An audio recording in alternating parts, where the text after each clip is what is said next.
Just wanted to thank you all for everything you do. Our community's great and just growing and growing every single day. So thank you very much. Okay, thank you very much. Thank you. So we're going to talk about the president's performance last night on 60 Minutes.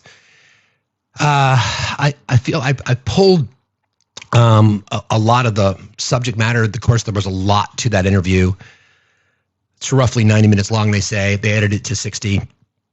I will play for you some of the highlights, from at least from my perspective, because we are now in day 34 of the MAGA Republican government shutdown. Polling is going against them. It's a 10-point delta on pretty much every poll that you see, that the majority of Americans are blaming Republicans and Donald Trump for this.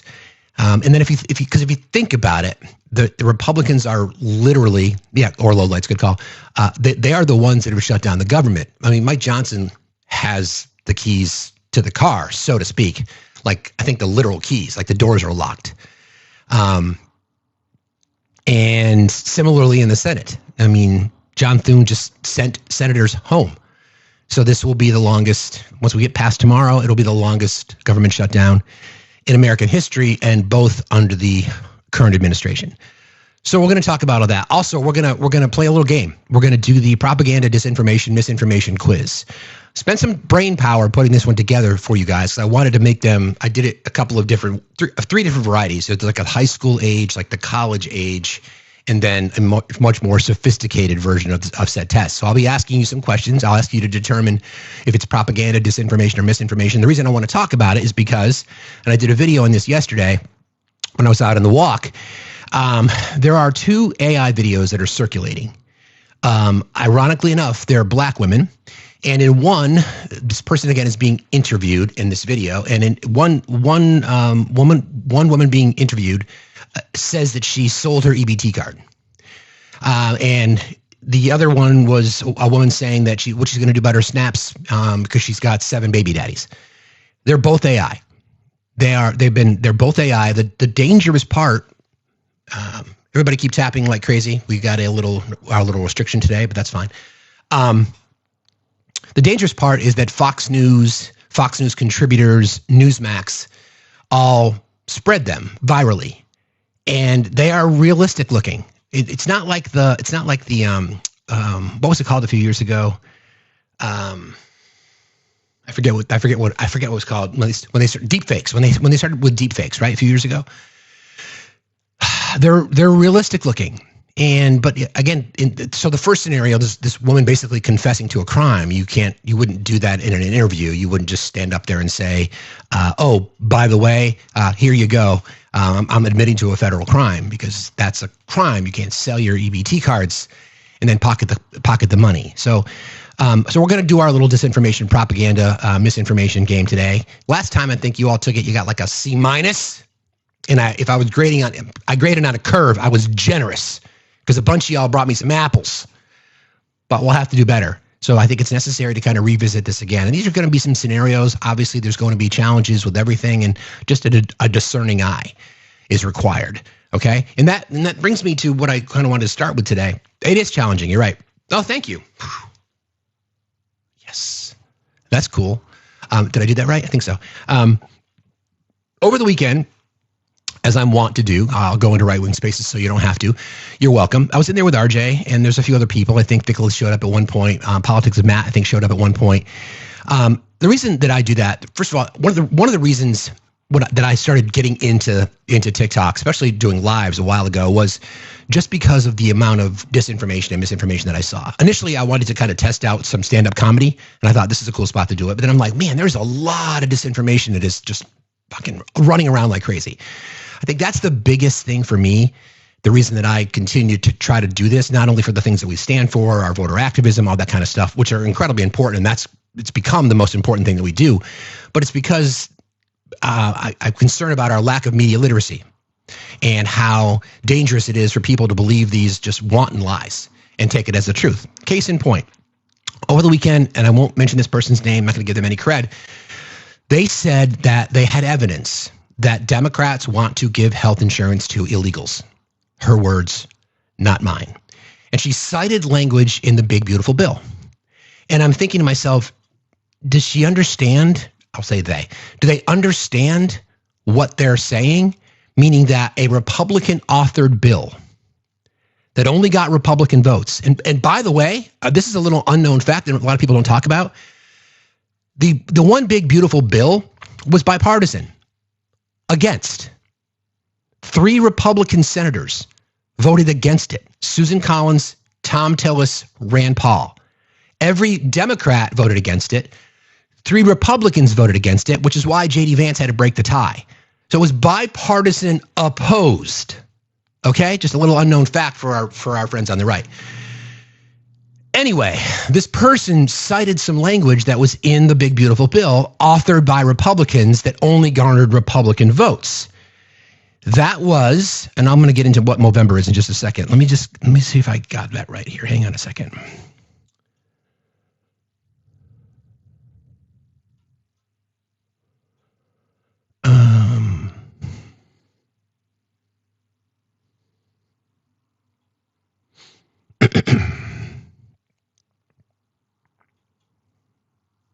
Okay, so language that was put into the bill is so ambiguous that people who are stuck in their confirmation bias would believe it is true. Case in point, permitting premium tax credits only for certain individuals, disallowing premium tax credits during periods of Medicaid ineligibility due to alien status. So they're citing things like that from the bill saying, you see, there's an acknowledgement right there that undocumented immigrants are getting health care. So when Democrats, when they write their response to the CR bill, they are asking for funds to be put back in because the Republican cuts from the HR1 are literally just that. They're not cuts based on giving health insurance to undocumented immigrants. We know that because we have EMTALA. We know that because of the ACA sign-up requirements. We know that because of PROWARA, right? The federal law mandates it.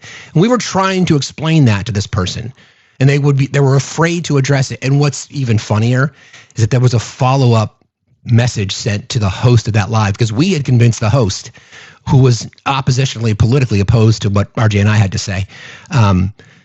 There was a reach out by the person who had the misinformation to the host trying to claim that it was RJ and I that were spreading misinformation.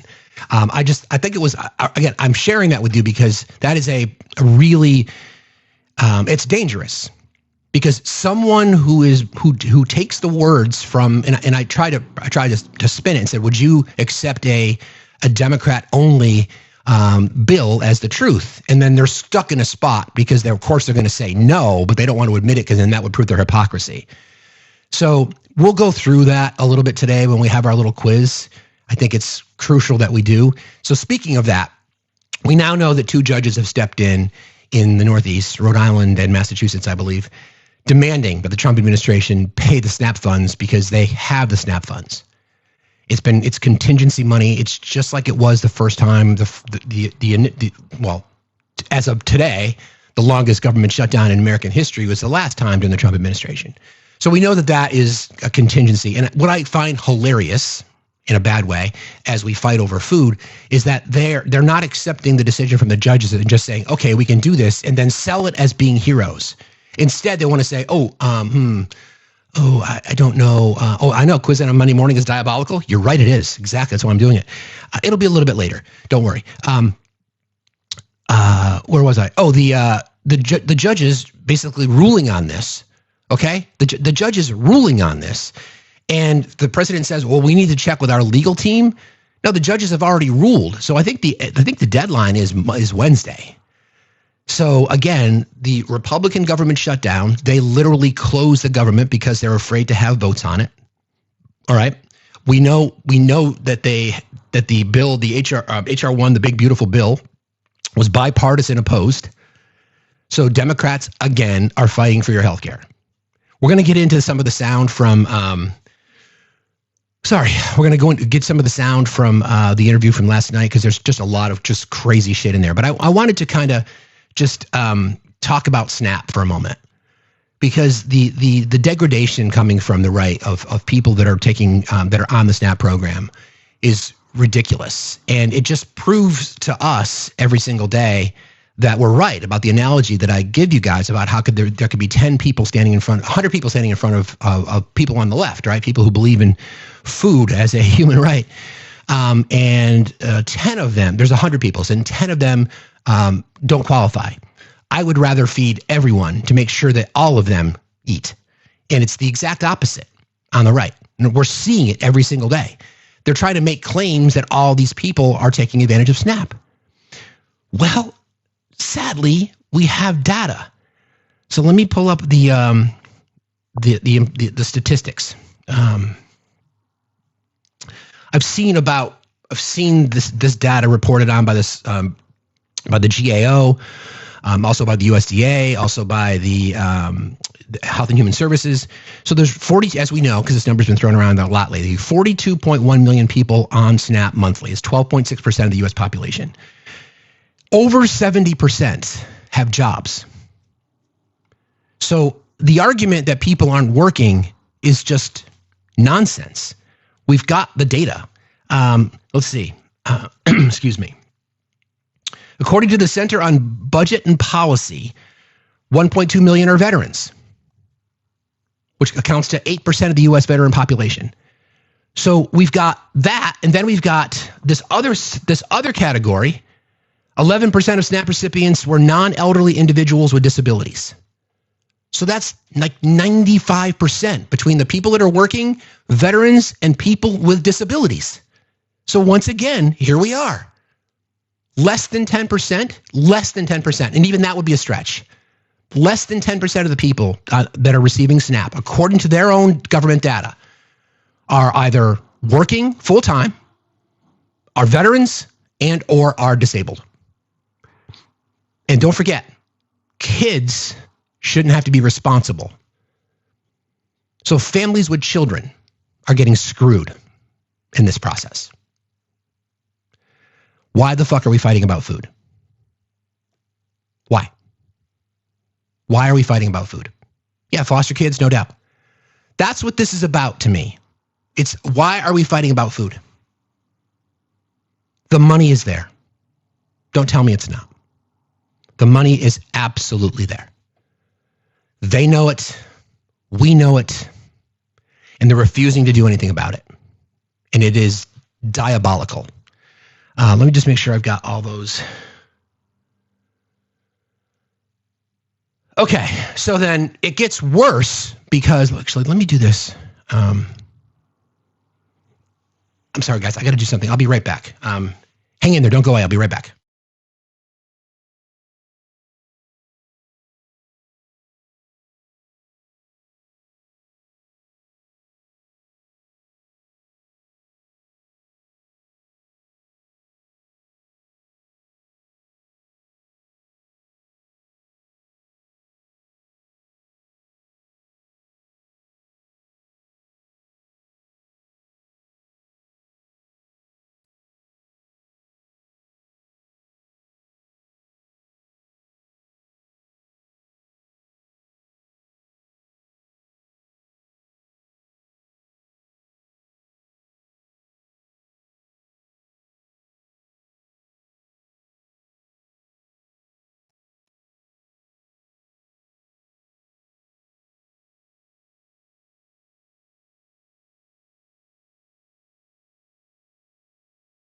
Sorry about that, friends. Everybody, you guys can keep tapping is clapping, sharing is caring, liking is loving. If you wouldn't mind, let's see if we can get out to the FYP. We got a restriction this morning, so we're going to need your help and your support to make sure that we're getting out there, okay? So in addition to the Trump administration literally being able to open the bank to fund SNAP. Now, from what I've read, it's roughly 2 to 3 weeks that it might stretch for. I don't know specifically, but that puts us to around the 21st of November, and the current CR expires then. So we know from the reporting and the polling that this is a political fight that Democrats are winning. I don't accept the fact that we should be fighting about food anyway. This is one of those situations where it's just we see exactly who the Republican Party is, because they could do this right now. They literally could be doing it right now, and it's unacceptable under any condition. So what makes it worse is that there are 2 standalone bills that have been introduced in the Senate. One by Josh Hawley. It's the Keep SNAP Funded Act of 2025, Senate Bill 3024, provides that during period in FY26 in which the USDA full year or continuing appropriations are not enacted, the Secretary of Agriculture may draw from the Treasury any sums necessary to ensure uninterrupted SNAP benefits. And Section 2 covers retroactive payments for SNAP benefits missed on or after September the 30th, 2025, and before the bill's enactment. Sounds like a great bill sitting in appropriations. John Thune, don't forget, you have the majority in your chamber, whether it's in the House or the Senate. The majority party has chairpersonship over all the committees. In addition, they set the schedule. They set the agenda. So that bill is a standalone bill that conservatives and Republicans complain about all the time. It is a standalone bill. That's one, okay? We also have one introduced by Democrat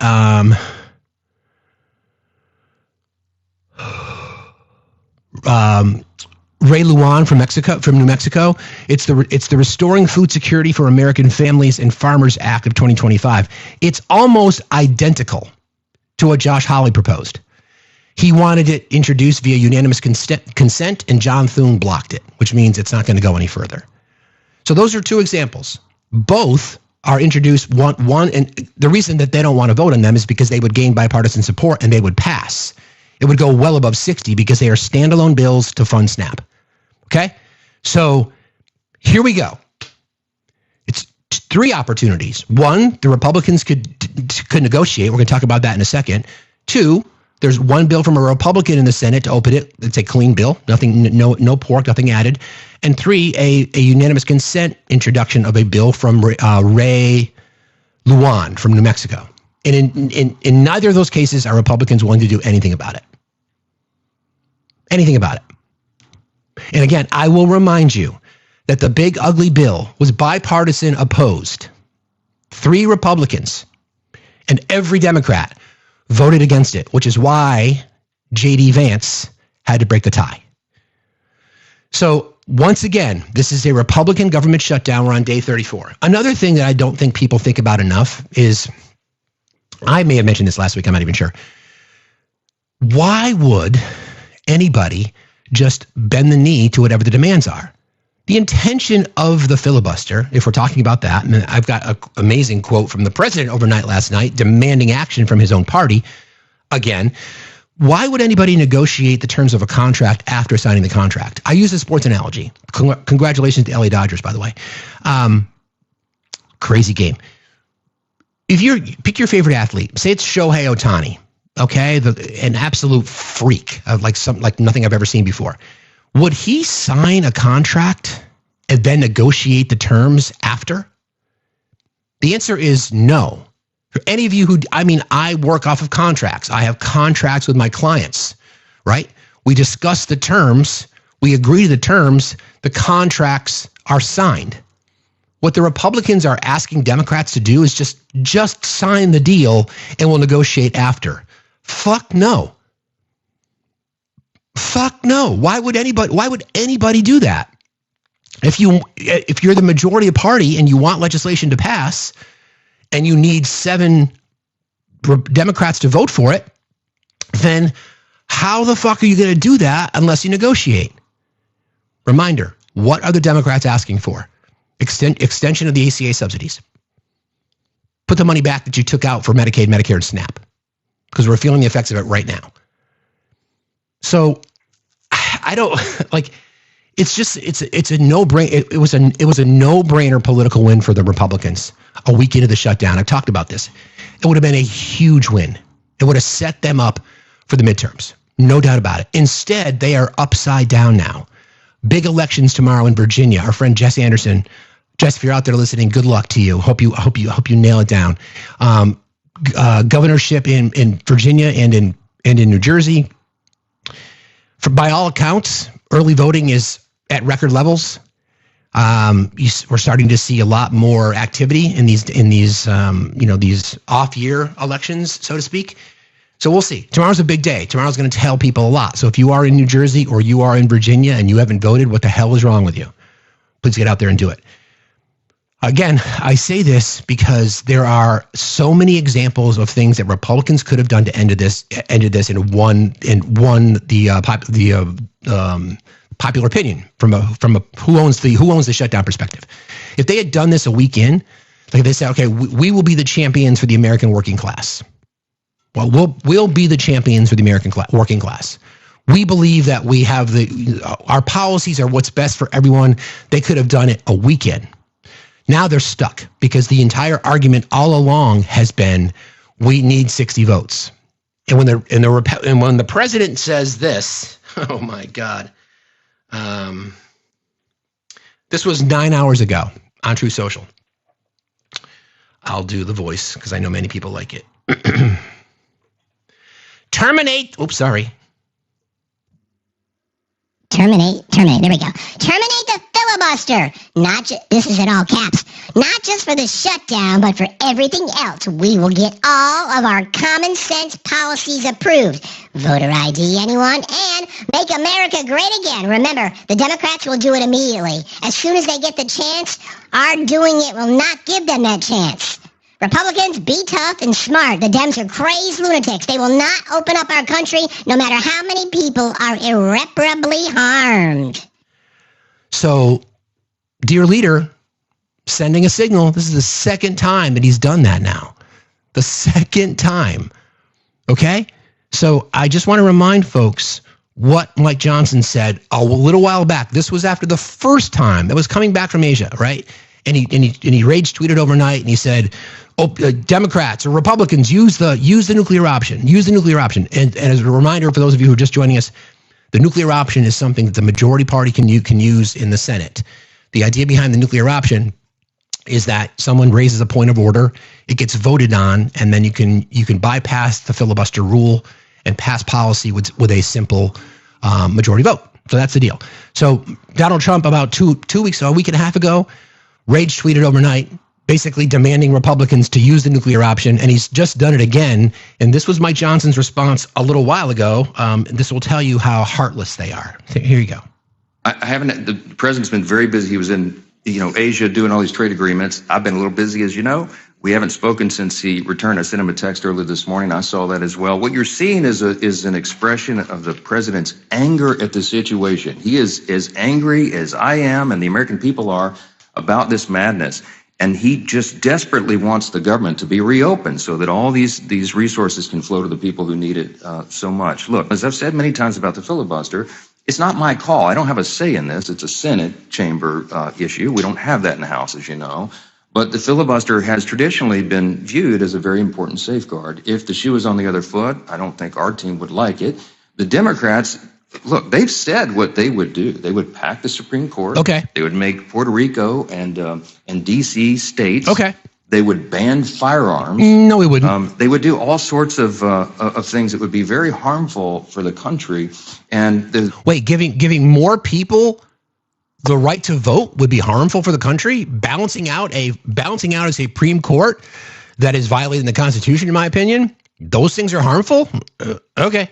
The safeguard in the Senate has always been the filibuster. But again, not my issue, not something I get to even weigh in on. My opinion on this is not relevant. It's the senators. But I think that it just is another expression of the frustration, of the pressure that is being felt, the anger by the president and by me and all of us that we're in this situation at all. Do your basic job. Wait, Mike, do your basic job? Isn't your job to keep the government open? I mean, that's your job. Your job is to keep the government open, Mike. Because if you want someone to negotiate with you, negotiation would require two sides. The side for, the side against. Our government is built that way. It's bicameral, right? The idea behind it is that you would negotiate. And some of the best legislation that's ever been passed in our nation's history has always been done through that bipartisan lens. Now, listen, I have no expectation that the Republicans and Democrats are going to work together. But Republicans can't sit there and say that we've done our best when you've sent the House home for a month. And you can't claim to be holier than thou in your good intentions to negotiate when nobody's even home. If the sign on the door is closed and the curtain's drawn, ain't no selling going on, so to speak. I just made a rhyme. And then John Thune just sent Republicans in the Senate home last week. So what are they supposed to do? What are they supposed to do? If you want changes to the Senate, if you want Democratic votes, then you're going to have to extend the ACA subsidy. You have no choice. You're going to have to do it. You have no choice because they're not budging and because they've won the political fight. There's a 10-point gap in polling right now. A 10-point gap. And why would you, if the overwhelming majority of Americans are siding with you in this, and that's political, then why would you change? Similarly with SNAP. We just went through the exercise. Like 90+% of people are on SNAP are either working already, full-time jobs, veterans, or the disabled.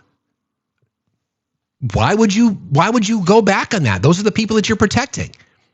So they're losing, and they know it, and they're getting frustrated. So before I get into some of the sound from from the president from that interview last night, I'm going to play you sound from, I think his name is Jeff Drew. Jeff Van Drew. What's his name here? Yes, Republican Jeff Van Drew. From when I first heard it, I'm like, oh, he's making sense. I'm like, oh yeah, there it is. Jeff Van Drew from New Jersey. He was being interviewed, talking about the shutdown, talking about what's happening in healthcare and Republican policy. And this interview, as far as I'm concerned, tells the whole story. But are you concerned about the backlash from voters if the GOP does not come up with a plan here? Yeah, it is politically stupid. It does not make sense to come up with no plan dealing with healthcare. That's real. That really helps people. And this is, let me explain something. I'm a conservative, and there's a lot of conservatives in the Republican Party, but just like Trump is, I really believe he is, whether you like him or not, a populist conservative that cares about real people. You can't be the party you know. You can't take health care away from people. You have to have a plan, and the plan is to come up with something better. That's not going to happen. The plan is to come up with something better? So that means that there is no plan. And those subsidies expire at the end of December. That is the whole game right there. In a few weeks, that's going to take a good part of the year to have something substantive and real that works, and we can do that. So that's the story, right? So there's no plan. I'm going to play some sound from MTG. Okay, this was her talking about it. She's doing the rounds. I want people to understand the reason that you've seen MTG talk about how disappointed she is with her party, calling for the use of the nuclear option, because she's running for Senate. Okay, she's running for Senate in Georgia, and she's not going to win a statewide election being as extreme as she is. So she is trying to appeal to moderate Republicans in Georgia who are done with Trump, but are like, God damn, I can't vote for that extreme bullshit. That's what we just went through. So that's part of her strategy here. So let's not think that she's suddenly just changed her mind on everything. She's doing this to try to get elected. And can I ask ABC News and The View and places like Bill Maher, although Bill Maher's a cuck, stop platforming her. Stop giving her these opportunities to try to bleach her fucking image. But listen to what she has to say, because this is the entire story, right? Because she's got a little inside baseball. Again, I'm only playing this. I'm not platforming her. I'm just using it as an example of what's happening within the party. I mean, you talked to him, right? He's mad at you now. He's mad at both of us. I know he's mad at me, but we still... Actually, I've got a great relationship with the president. I've always supported him and gave him my support for free. Yeah, but you are finally the one Republican who's dissenting. I was going to do a whole piece on you, and then we find you booked on the show, so I'll just say it to you. Like, for all those people on the left who've been saying, where is the Republican who will stand up on issues against Trump? I mean, they're just such ass kissers. They just fall in line. Well, right here. I mean, you've dissented on the Epstein files. Yep. You've dissented on a number of issues. Yep. Healthcare. Where's my list? Okay. ICE. The government. Yes, Jess, I'm putting this comment. Hold on. Yeah. Remember, we don't agree with her. She agrees with us. That's a really good point. Shut down. He's spending too much time overseas and not enough here. And the Obamacare one. Let's talk about that one. Yeah, let's talk about that. I mean, I would love to know what the Republicans really want to do about health care, which is the premiums are going to go up tomorrow. Me too. I'm waiting for the plan. I haven't seen it yet. That's been a lot of my angst. So a lot of the things I say are... I haven't seen the plan yet. She's admitting it. Those subsidies expire in what, 7 weeks? You expect to negotiate when you're not even in when the House is not even in session? You expect to negotiate an alternative in 7 weeks? And you're already going to have, I think there's only 2 weeks that the calendar, I think it's less than that. I think it's like a month once he brings them back into session. What are you supposed to negotiate? Because they're going to expire. The only way to keep them from expiring is for Republicans to say, okay, we will do this. They put it in writing. They call a vote. It passes, and then we move on. It ain't going to happen otherwise. Against my own party, but they're mainly my frustrations in Congress. I believe that Congress should be solving a lot of these problems. Yeah, me too. However, Congress is not solving these problems. No, it's not. And I have Republican leadership. Looking at Obamacare, it was passed in 2010. It went into place in 2014. That's right. And premiums have skyrocketed ever since. Not entirely true. For some that couldn't afford health insurance or couldn't get health insurance, but for the middle class, small business owners, people that had to buy their own insurance, it has crushed them. Insurance. And so I've been demanding Obamacare has crushed them? Obamacare is what's hurt them? Oh, yeah. I'll tell you, for example, when Obamacare went into Anecdotal. place, it took my own family of 5 health insurance policy from $800 a month to over $2,400 a month, more than our mortgage payment. That's not entirely true. true. And that's what so many people have experienced in over all these years. But here's the big problem. Is it's about to skyrocket in January of 2025. That's right. Here's why I'm angry. The Democrats passed Obamacare, but yet the Republicans have never done anything to correct the problems that exist with it. And I blame my own party. That's absolutely wrong. And I don't think it's an easy thing to fix. However, it's something that we should have a plan for. And Mike Johnson, for a month now, cannot give me a single policy idea. And I'm angry about that. Is this your understanding of Obama? Don't applaud for her. Don't applaud. Don't applaud for her. I have to first start by saying I didn't suspect that I would come on and say I agree with Congressman Marjorie Taylor Greene. But I do on that. I do on this issue. So she's right. There's some things that she's factually wrong about. It's not the premiums in health insurance, as we've discussed a million times in this space, have been skyrocketing for decades. Because it's nothing new. Part of the reason that some of the ACA components are expensive is because not every state rolled out the features of the ACA, and the ACA initially was a hell of a lot better than what we ended up with because of constant Republican obstructionism. So. And I was thinking about this, and we'll get back into this in a moment, but here's the thing. It was signed into law in 2010. It did not go into effect until full effect until January 1st, 2014, which means Donald Trump has presided over Obamacare, the Affordable Care Act, more than any president in history. Because Obama had it for 2014, 15, and 16. Trump had it for 2017, 18, 19, and 20, plus the first half of this year. So he's presided over the ACA for the majority of time that it's been a law, and yet there's been nothing. That famous vote, or infamous if you're a Republican, with John McCain, the thumbs down on the floor of the Senate with the turtle watching, hovering, right, cowering, that was only to repeal. There was no replacement. So they're in this situation now where they're expecting people to Republicans are expecting Democrats to just accept it. Concept of a plan, exactly. I'll remind people again, the big beautiful bill, which is where these subsidies were not addressed, where the cuts to Medicaid, Medicare, and SNAP exist based on lies. Remember, Republicans in these spaces now are looking at ambiguous language from the big beautiful bill, like this, for example. Hold on.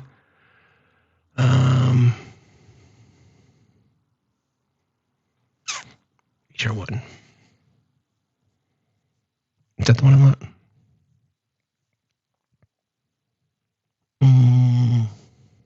Yeah, right here. According to the Kaiser Family Foundation, undocumented immigrants are not eligible for federal funded health care. The big beautiful bill didn't change that. And they basically put this language in, making people in their party, their due respect. They just don't think their voters are very smart because it doesn't address the law, which is EMTALA. It doesn't address PERORA. It doesn't address the fact that in the ACA marketplace, you cannot purchase unless you have lawful legal status or you are a citizen. That's just the way that it works. So people are saying it's right here because the Republicans who authored the bill, this was maddening part of this conversation. Republicans who authored this bill make the claim that what we are denying is illegals purchasing health care when it's just flat out not fucking true. And all the Democrats are asking for is put the money back in that you cut because you did it based on false pretenses and you lied to people. And now there's millions of people running around believing it. We've got that, and then we've got AI videos. It's a mess, which is why in about an hour's time, we're going to do our quiz. Is it propaganda? Is it disinformation? Or is it misinformation? Now, I know that quizzes on a Monday are diabolical, but I need to keep you on your toes because there's a lot we have to discuss. All right, so let's, and remember, 90+% of people that are on SNAP are either working, disabled, or a veteran. And don't forget, and then the number's even higher when you're talking about kids. So can we stop demonizing people? Can we stop? And as a reminder, I think the numbers are, don't quote me on this, every dollar paid in a SNAP benefit returns $1.50 to the economy. It might even be more than that. It's because people will spend the money that they have. So I'm so tired of fighting over basic necessities like food, healthcare, water, shelter. It's ridiculous. So enough. Okay, so let's get into that interview last night. There is so much to unpack. There is absolutely so much to unpack. For those of you who haven't seen it, I'm sure you can watch the replay. I feel like I pulled some of the language out that's probably the most jarring, I guess you could say. We will be keeping our eyes on if there's any movement in the Senate today because they're out of session technically, based on what Donald Trump said last night. For those of you that are just joining, he on Truth Social about 10 hours ago said, in all caps, of course, that terminate the filibuster, not just for the shutdown, but for everything else. We will get all of our common sense policies approved, voter ID anyone, and make America great again. Remember, the Democrats will do it immediately as soon as they get the chance. Our doing it will not give them the chance. Republicans, be tough and smart. The Dems are crazed lunatics. They will not open up our country no matter how many people are irreparably harmed. So there's that, right? So think of it this way too. If they use the nuclear option, which they can do, which they're getting pressured to do so, they still have to solve for the ACA subsidies. They still have to solve for that. So what they have told us publicly is that once the government is opened, they will negotiate. Everybody should be prepared that your ACA subsidies are going to skyrocket.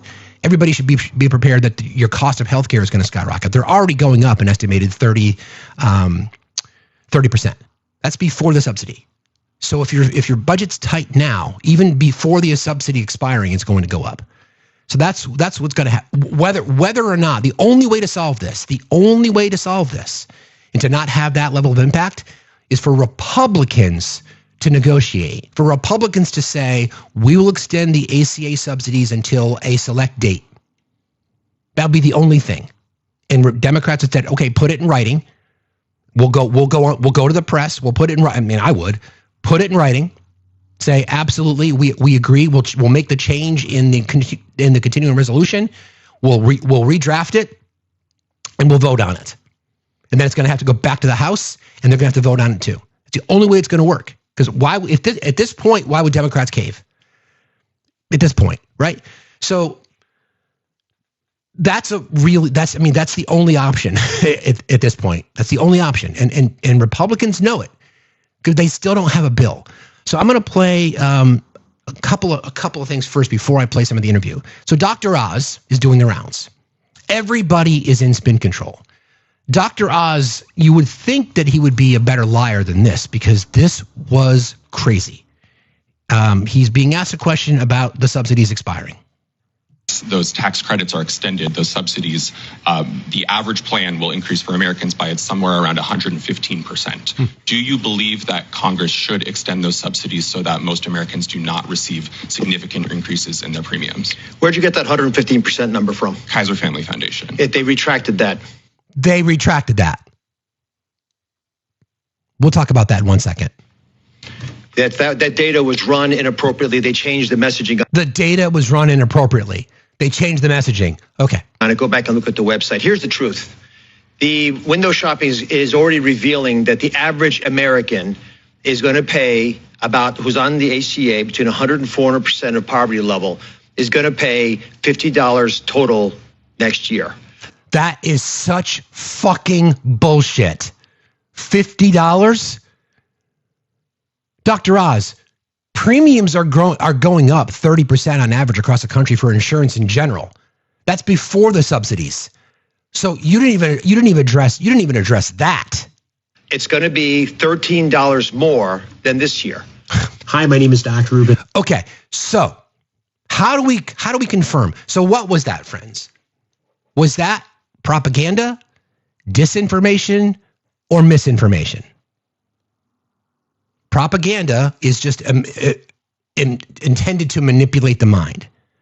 Disinformation would be something factually untrue and you promote it anyway with intent. Misinformation is people spreading it. It's disinformation. Good. You guys might be prepared for this test. So we'll go that in a little ways. That is disinformation. The reason we know that is because, first of all, the Kaiser Family Foundation did not retract anything. So let's go to the tape, shall we? I pulled the information and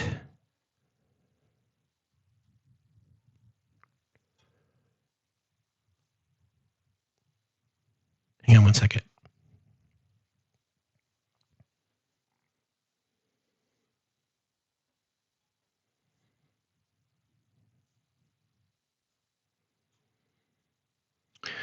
Again, the analysis of the Kaiser Family Foundation estimates around 114%, roughly $1,000 and $1,016 per year.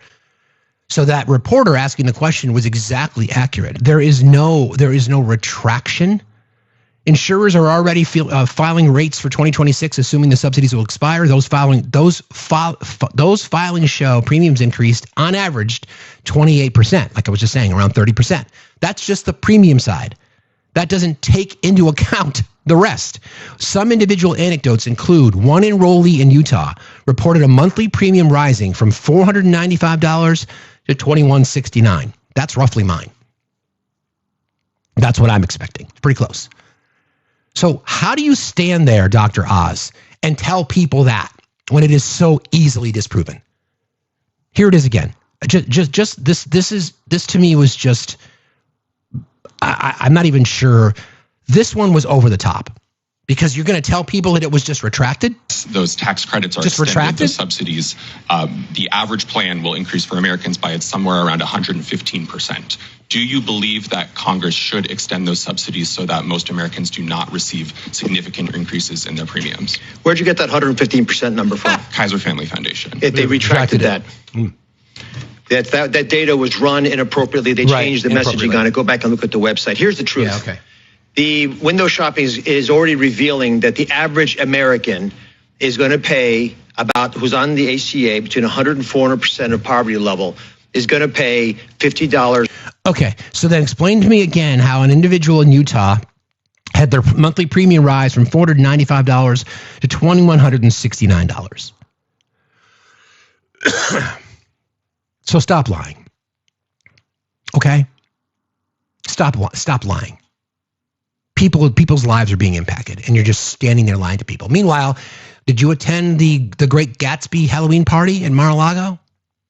Did you attend? Did you go, Dr. Oz? Did you dress up as a doctor? That'd be a stretch. Okay. Robert, thank you so much for your kindness. Appreciate you very much, Robert, for your $5 on Cash App. Want to support the channel? Great way to do it. We are crowdfunded here at Factsstillmatter, Cash App, PayPal, Venmo. So what? And then we get into the president's interview. So I'm going to kind of go through this sequentially as best I can because there's so much to unpack. So we're going to address the economy. We're going to address tariffs. We're going to address China and Taiwan. We're even going to address nuclear testing because these things all came out last night. If you've not seen the interview, if you want to watch it, I would. It's up to you if you want to or not. But I think I pulled the highlights for you. So this is he sat down again with 60 Minutes and Norah O'Donnell. It's the first time he's done this in a very, very long time, which I'm kind of surprised that he would go on 60 Minutes considering all he's done is rail against it. And yes, we don't want to be platforming this bullshit, but it's important for all of us to kind of look inside the mind of our president, considering there's a lot of room there. So this is probably 3.5 minutes long.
How?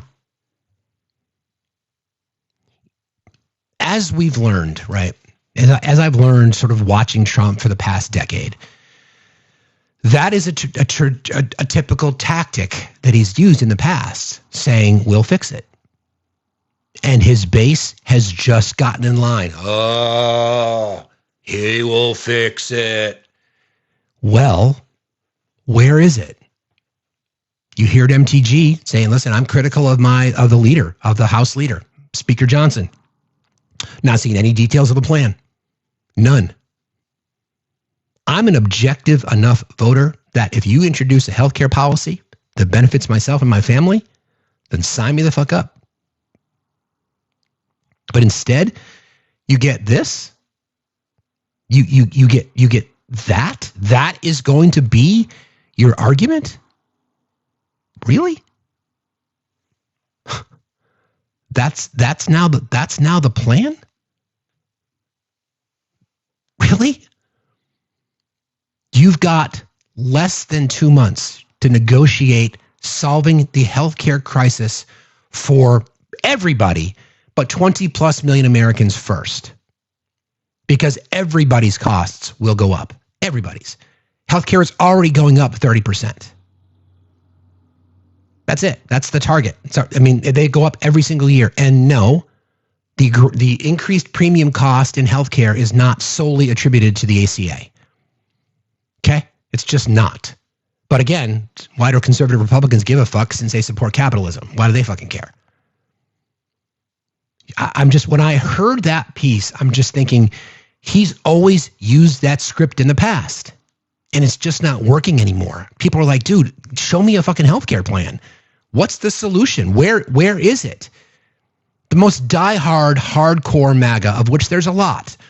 He'll fix it. Don't you worry. Democrats just got to open the government first. Okay, so why isn't he telling us what it is now that would give the Democrats appetite to want to open the government? If you came with a plan and said, okay, here are the details, extension of the ACA, whatever it might be, but nothing. If Republicans, you're exactly right. If Republicans wanted to negotiate, they'd be doing it right now. Why are they not? Why aren't they?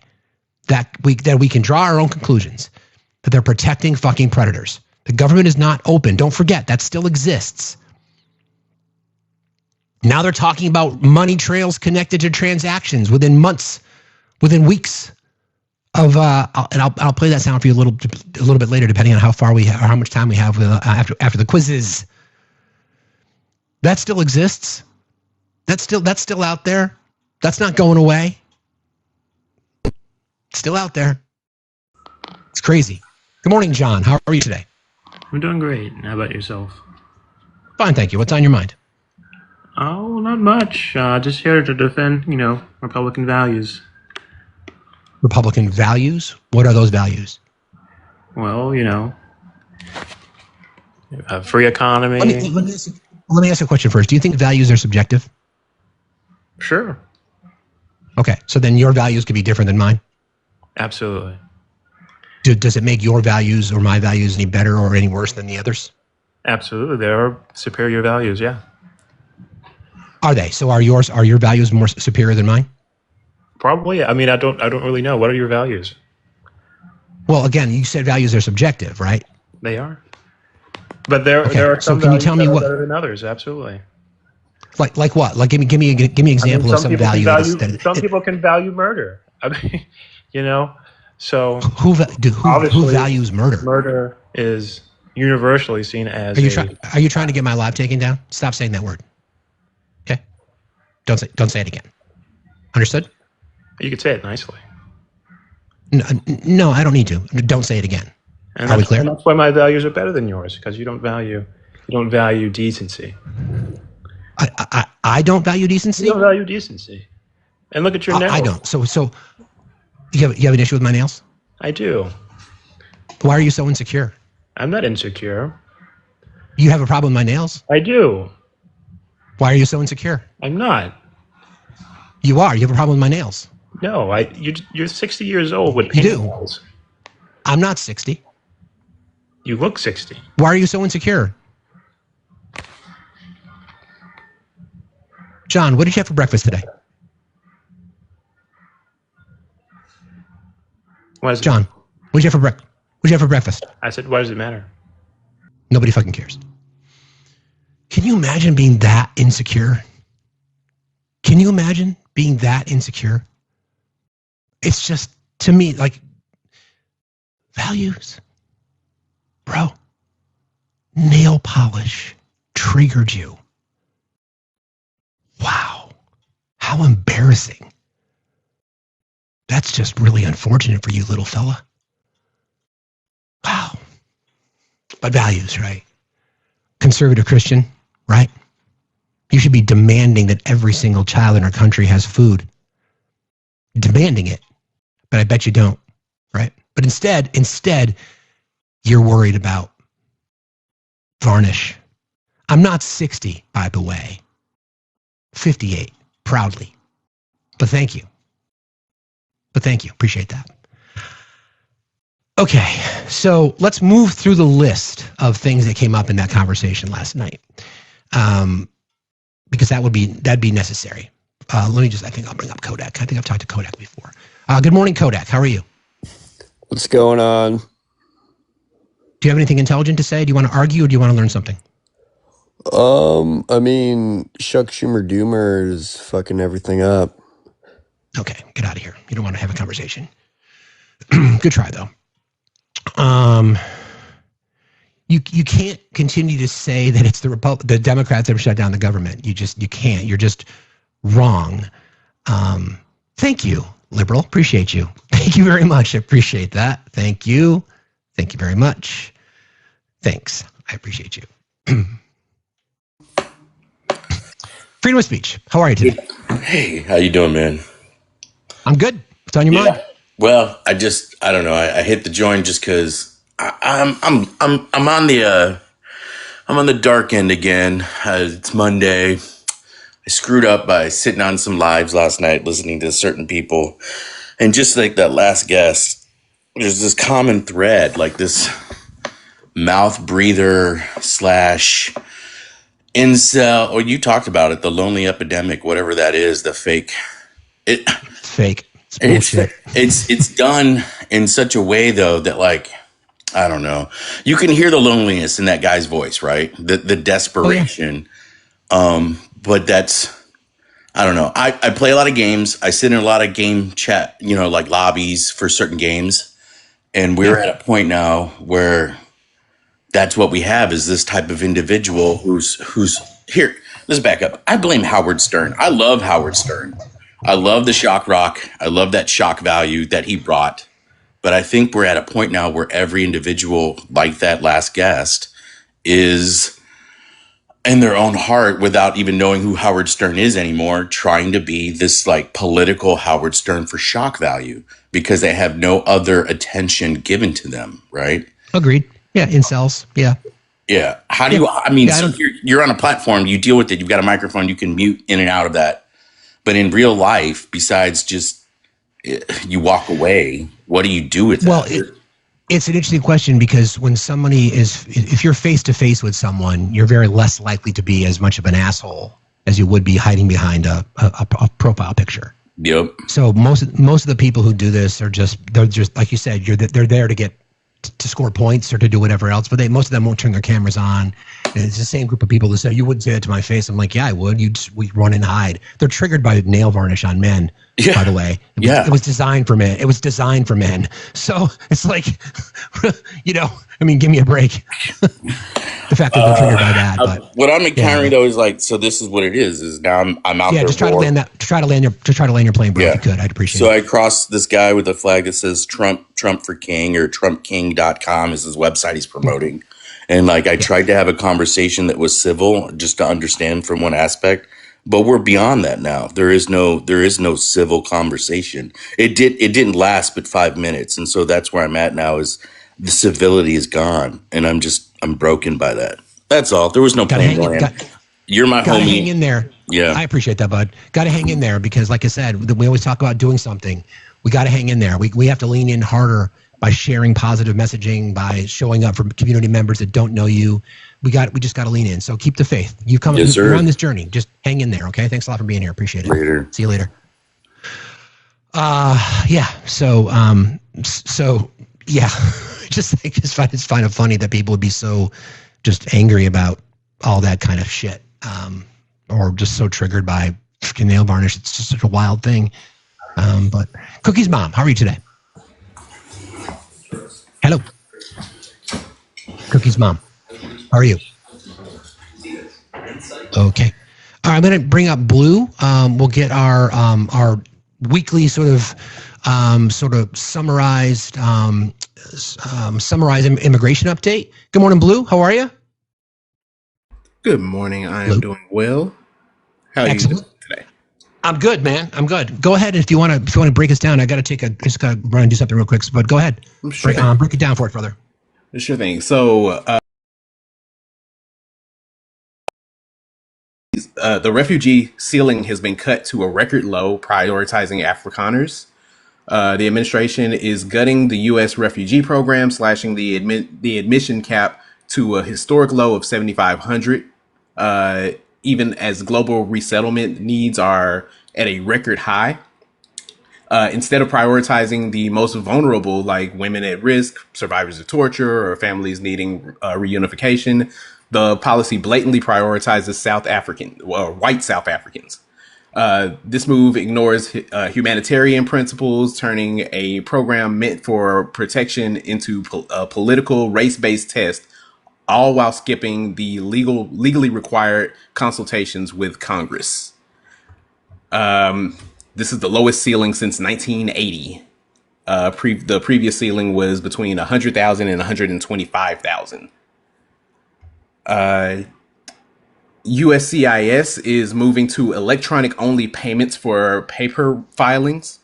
In a move to prioritize digitization over equity, USCIS is now forcing all paper filers to pay electronically, banning accessible options like checks and money orders. This policy effectively punishes the unbanked, creating significant new barriers for vulnerable applicants who may be forced to rely on risky intermediaries just to pay a fee. While the agency claims this is about efficiency, it's creating a practical equity gap, and any supposed exemption process needs to be genuinely accessible, not just a theoretical hoop to jump through. It's all just so wrong. It's just reasons to try to dehumanize people. Blue, thanks for jumping in this morning and doing that for us. No problem at all. It'll be a feature. It'll be a feature every Monday morning as long as Blue can make it. We'll just do some summarized updates on immigration. But if you guys don't follow Blue, please do so. Thanks for being here, friend. I appreciate you very much. Thank you. You got it. See you later. Okay, so let me I think Crow might have an update for us. I'll bring Crow up real quick, and we'll get back into our daily. Good morning, friend. How are you, brother? I'm all right. It's 9 o'clock. I'm waiting for my phone to start ringing. I'm sure. This came across my desk over the weekend. I meant to send it to you, and it slipped my mind with everything going on. Did you know the USDA actually put out guidance to grocery stores explicitly to tell them not to give discounts to people that receive SNAP? Because a lot of grocery stores are starting to not. Wow. I can send you I'll actually send you a link straight to the document they sent out to grocery stores real fast. They sent it out on the 31st because grocery stores were starting to offer discounts to SNAP recipients because of them not having SNAP, so they could fucking eat. And so the USDA explicitly directed grocery stores that if they were found to have been offering discounts to people that receive SNAP, they would be in violation of the SNAP equal treatment rule and lose the ability to process SNAP going forward when they get turned back on. Why are we fighting about food? It's crazy. Okay. You want to plug Lighthouse? Sure. So if you're new here and haven't heard me talking about it for like a week and a half in this place or any other places, I'm building a space called the Lighthouse. Its link is in my link tree. What this aims to do is connect people like myself that work in social programs, be it things like the VA, SNAP, Medicaid. I'm even adding pet assistance because oftentimes pets get forgotten when things like this happen. LGBTQIA plus stuff with people that are having problems navigating those systems of aid. Because I don't expect you, the user, to know all of the policy or all of the programs. Like, you'd be shocked at how many times ago have you applied for this and people have gone, wait, that's a program? Because you're not told all the programs. So this the Lighthouse aims to connect people that work in those fields with people that need help from those fields so that you can better navigate those systems. I am constantly looking for more people that do that type of work because like state policies differ from state to state, programs differ from state to state. And I'm also there for people that need help because if I can help you with the system, we help you with the system. If we can find a way to help you outside of the system, we'll find a way to help you outside of the system. We'll do our best. We can't promise anything. I also always have to do the disclaimer now of none of us that are there are speaking on behalf of any government agency. This is just us taking the knowledge we've gained from that job and helping you with that knowledge. But we'll always do our best. And it is a completely apolitical space because need has no political party. So if you're listening, if you're one of those people one of the weird folks that's like, I don't like Steve, but I will watch him. If you need help, you're welcome too. You're welcome too. Indeed. And you feel like I'm too proud to go there because I don't want people to know I'm there. Guess what? I have a private ticket system, so nobody will even ever know you are there. You can go in a channel that's called, pull it up the Discord right now. You can go to that down underneath. There's a little channel called Private Requests. You go in there, you click Create Ticket, and the only people that will know that you were looking for information are you and the people that help. I love that. I'll take another opportunity to mention people that we have an aid resources channel also in our Discord. We have a mutual aid channel in our Discord. So you're not alone, friends. And I'm going to take this opportunity to remind folks, it is Movember. Movember is an attempt to try to remind men about some self-care. Make sure you're getting your prostate exams, cancer screenings, and in particular, your mental health. Be sure that's something you're checking in on. So if you need help, the worst thing you can do is suffer in silence and to suffer alone, because there's a massive community of people out there that are willing to help, even if it's not necessarily monetarily, but just connecting you with people that might be there to serve. So thank you, bro, for bringing that up, and thank you for doing what you do as always. Not a problem. Catch you later, brother. See you, man. Take care. Yeah, so the idea behind Movember is that you don't shave for the month of November, and it's just to draw awareness to some men's health issues. That's what the ribbon is for. So thank you all very much for that. Appreciate it. Okay, so let's continue on with some of the sound from that interview last night. I want you to remember the auto pen controversy when you hear this sound, okay? And in all of the rhetoric, all of the noise, all of the bullshit that surrounded that entire thing, right? This is crazy talk that you're about to hear.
I don't know who he is. I know nothing about it. He got a pardon. Okay? So that's one of two things. One of three things. It's one of three things. Either someone just told him to sign it and he didn't know what the fuck it was and he signed it anyway. Two, he knew exactly what it was and who he was pardoning, and now he's just lying to make it not look like it's corruption. Or three, wait for it, the auto pen was used. I don't know if there's another option, quite frankly. I don't think there's another option. So how again does the right-wing spin machine process that? How do they come out from underneath it? My prediction is they'll say the president's incredibly busy. I'm sure that he was faced with a stack, and I'm sure he went through each one diligently. So they'll make up lies on his behalf, not even the things that he's even said himself. Right? Just listen to this again.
Anybody care to address that? Any Trump supporter care to address that?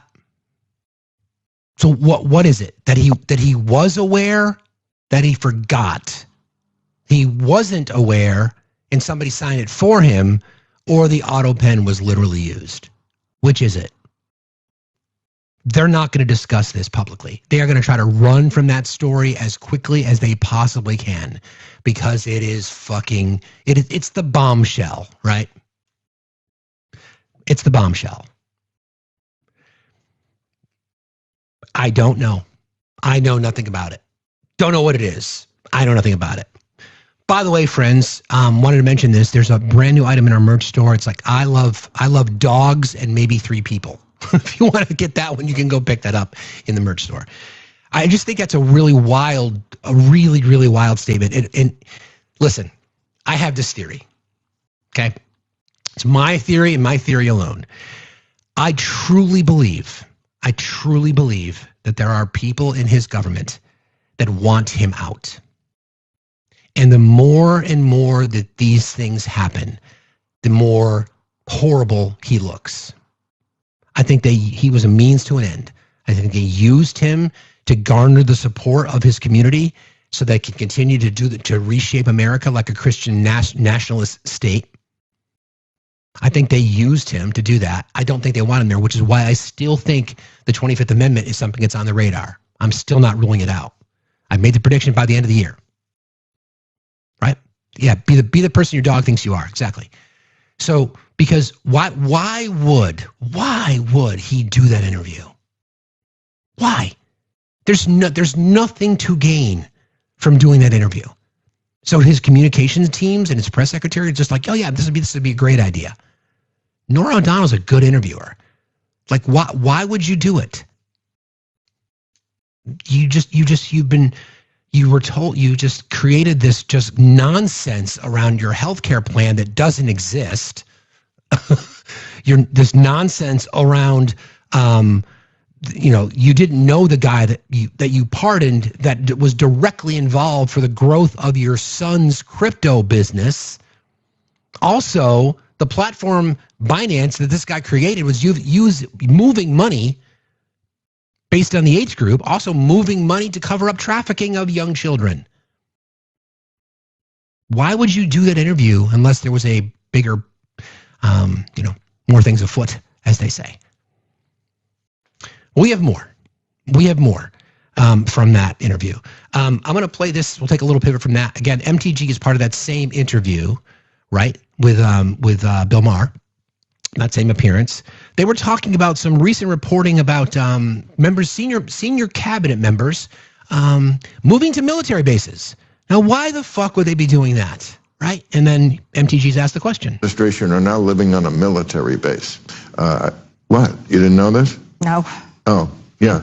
Stephen Miller just moved there Kristi Noem lives on a military base. J.D. Vance. Oh, no. Rubio. Pete Hegseth. I mean, for people who love America so much, they seem to be scared of it. I'm one of those people they call a conspiracy theorist. When I hear things like that, I'm like, what do they know that I don't know? Well, I don't think it's in I don't think it's, it's in the paper. Why? Pete Hegseth, SecDef, Stephen Miller, Deputy Chief of Staff, Kristi Noem, Marco Rubio have relocated to on-base housing at U.S. military installations in D.C. area, including Fort McNair, Joint Base Andrews, and Fort Myer. This trend, which began accelerating in late October, marks a departure from the norm where the most cabinet officials reside in private homes in upscale D.C. suburbs like Kalorama and McLean. Why are they doing that? Nothing to see here, though, right? Nothing to be suspicious of at all, right? Nothing to see. It's fine. It's totally fine. Nothing to see at all. Okay. All right. So let's get into some more of the wild and zany shit that this guy has been saying. Now, some of these things, in my estimation, are there to fearmonger. Although we do not know what's in his head. We're gonna talk about his claims about the boom booms and the Insurrection Act, but I want to play this one first because this goes to his entire economic policy. Because without his economic policy working, he's going to have to tell lies.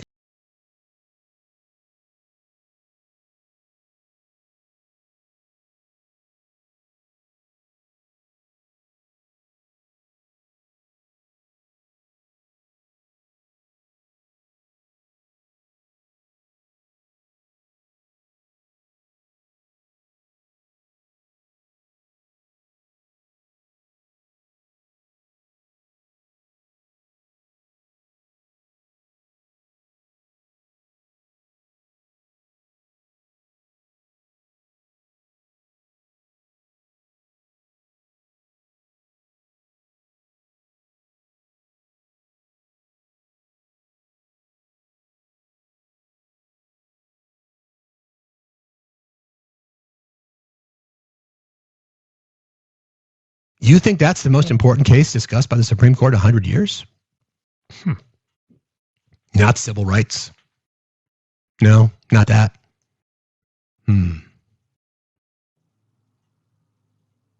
Not the Emancipation Proclamation. Not the 12th Amendment. Okay. Not passing the ACA. Okay. It's good to know. I'm just curious. And then the follow-up question would be, well, you're aware of the fact that the stock market is just one indicator, and who benefits from the stock market? Not everybody plays it. Not everybody has a 401k. Prices are going up across the board. And we know that because the data tells us this. So here's a continuation of that interview on that particular section.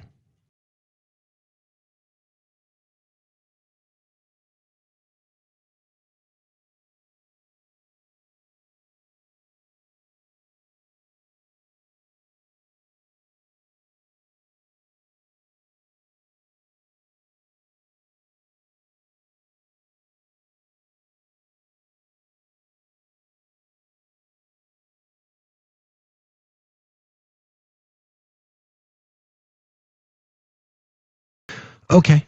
So again, to fact check. This is the problem, right?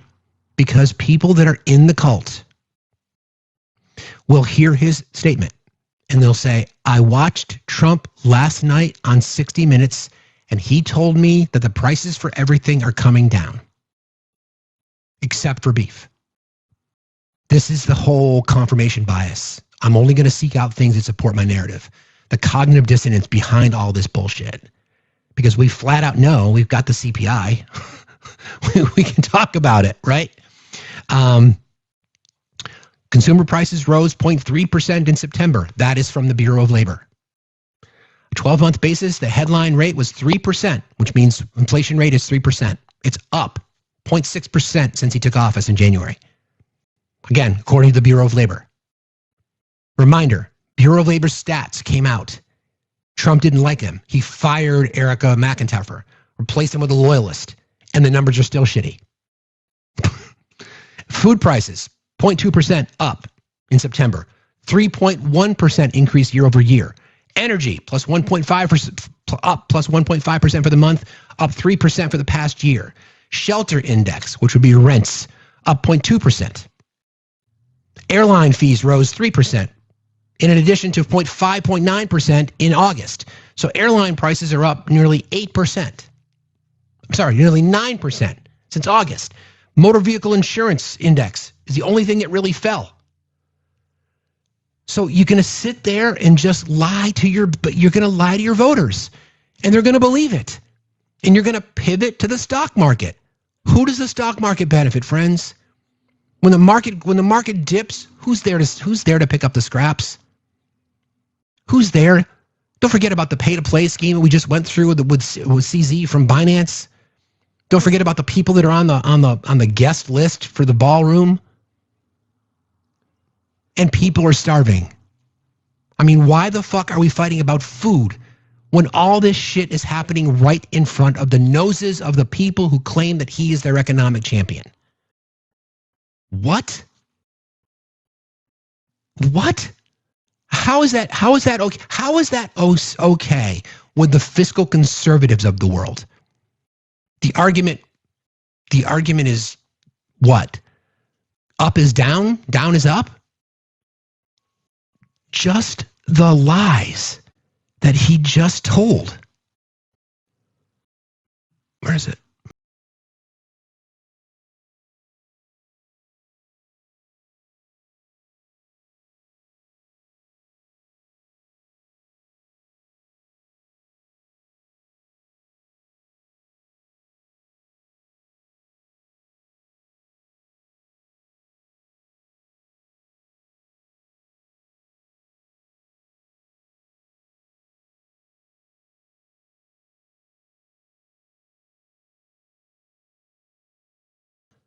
It's not wrong. It's the Bureau of Labor Statistics. Now, are you saying your own government agency is wrong too? I mean, 401ks had not doubled. The stock market breaks a record under every administration. I would hope it would, but not everybody plays the market. And the bulk of that is through AI. Who's taking advantage of that? Who are the people that are getting richer and richer and richer and richer and richer? People are cashing in their 401ks. People are cashing in their pensions. I did that to start my own business. I regret doing it now, but I had to. That's what happens, right? So what are we talking about here?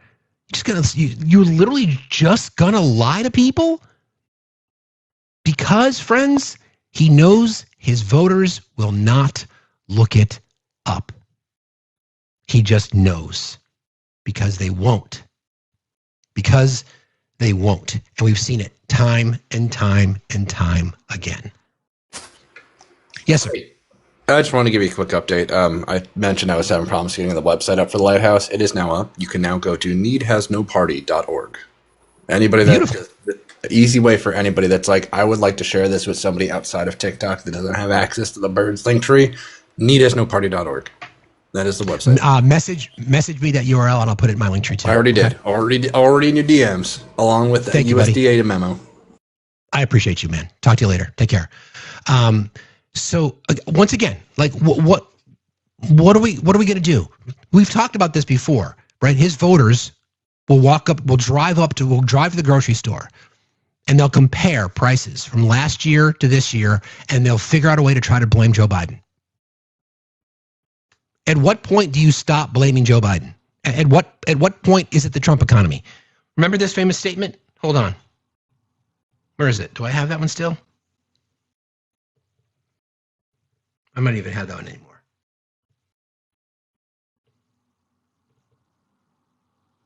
I don't have it anymore. It's like the good economy, the good parts of the Trump economy, the bad parts of the Biden economy. How much longer? How much longer? I mean, there's even concern that the inflation rate may be low because of market manipulation and manipulation of currency. There's been talks about that, right? All right. Okay. Let's go back to that some sound from that interview. His entire economic agenda is based on tariffs. The entire thing. He got hosed in that deal with China. Do you know that China was buying on average I think it's 27 million metric tons of soybean? That's what they purchased in 2023. And the deal that he struck is for them to purchase 25 million in 2026. So they negotiated a deal that worked against American farmers. Super. Good on you, dude. And remember, when the Supreme Court makes this decision, what they're deciding on is whether or not the president can use IEPA, International Emergency Economic Powers Act. The justification for him using the tariff is because we are in an economic emergency. That's the decision. And the Supreme Court's like, there's no economic emergency. We're going to use your own words. We're going to go out and tell people that he's calling us the hottest country ever, right? We're going to use his own words. I don't see how the Supreme Court can rule on this, even as conservative as they are. I just don't see how they can rule on this, because again, nothing would surprise me, but it's just one of these things. It's just like, what? What? Okay, Michael, are you triggered? Michael's triggered, friends. Okay, let's get into a little bit more of this. This is wild. This is Peepaw talking who needs some.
So the funny thing, again, is I'm trying to navigate through the messaging that comes out of his mouth and ends up in the mind of MAGA, right? He's going to say that it's not political retribution. We know it is, because of that infamous True Social post that he put out that was a direct message to Pam Bondi saying, can you please, what's going on here? What about Letitia? What about James Comey? And then within 5 days, Comey was indicted to Lindsay Halligan, who's getting just chewed up in the courts, right? So we know what it is. His base will be like, it's payback. So for years, all they did was complain. For years. There's also a True Social post. I'm going to find this because this is fucking crazy. See if I can find it. I just forgot about this and I forgot to prep it for the show, but I'll get it for you because it's just, it's a look inside the mind Okay. And like I said, there's a lot of room in there. There's a whole fucking shit ton of room. But I think that the timing is appropriate to play this now. Let me see if I have it. And then we can talk about Kash Patel taking the government jet to go visit his girlfriend. Yeah, he did that. Yep. He did indeed. He did that. Yeah. Let me see. I think I have it here. Hang on one second, guys. Just give me a minute. If you'd like to support the channel, you can do so. Thank you to, check their name. Thank you, Olive. Thank you to Julie Julie offered the $3 train, friends. You want to support the channel? Great way to do it. Thank you much. Let me see if I've got to find this because it's completely appropriate now based on this conversation that we're having. Here we go. So this was posted on October 24th. All right, I want you to listen to this, right? This is the same guy who said that the Biden Justice Department, the Biden FBI, put 274 FBI agents in the crowd on J6. There was no Biden FBI on January 6, 2021, okay? So this is from October the 24th of this year, so like a week and a half ago. Just in, documents show conclusively that Christopher Wray, deranged Jack Smith, Merrick Garland, Lisa Monaco, and other crooked lowlifes from the Biden administration signed off on Operation Arctic Frost. They spied on senators and congressmen and women and even taped their calls. They cheated and rigged the 2020 presidential election. F1 in the chat, please. To educational purposes only, TikTok. These radical left lunatics should be prosecuted for their illegal and highly unethical behavior. MAGA. Boobies. There was no Biden administration. There was none. There was Lisa Monaco, Merrick Garland. Chris Wray was your handpicked FBI director. Jack Smith. There was no Biden administration. How could they have rigged the 2020 election? You were the boss. There was no Biden administration. So that's who we have fingers on the button. Speaking of that, again, a little bit more sound from that interview. Nuclear weapons. I'm saying that we're going. Hold on.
Again, the initial outline of the filibuster is to negotiate.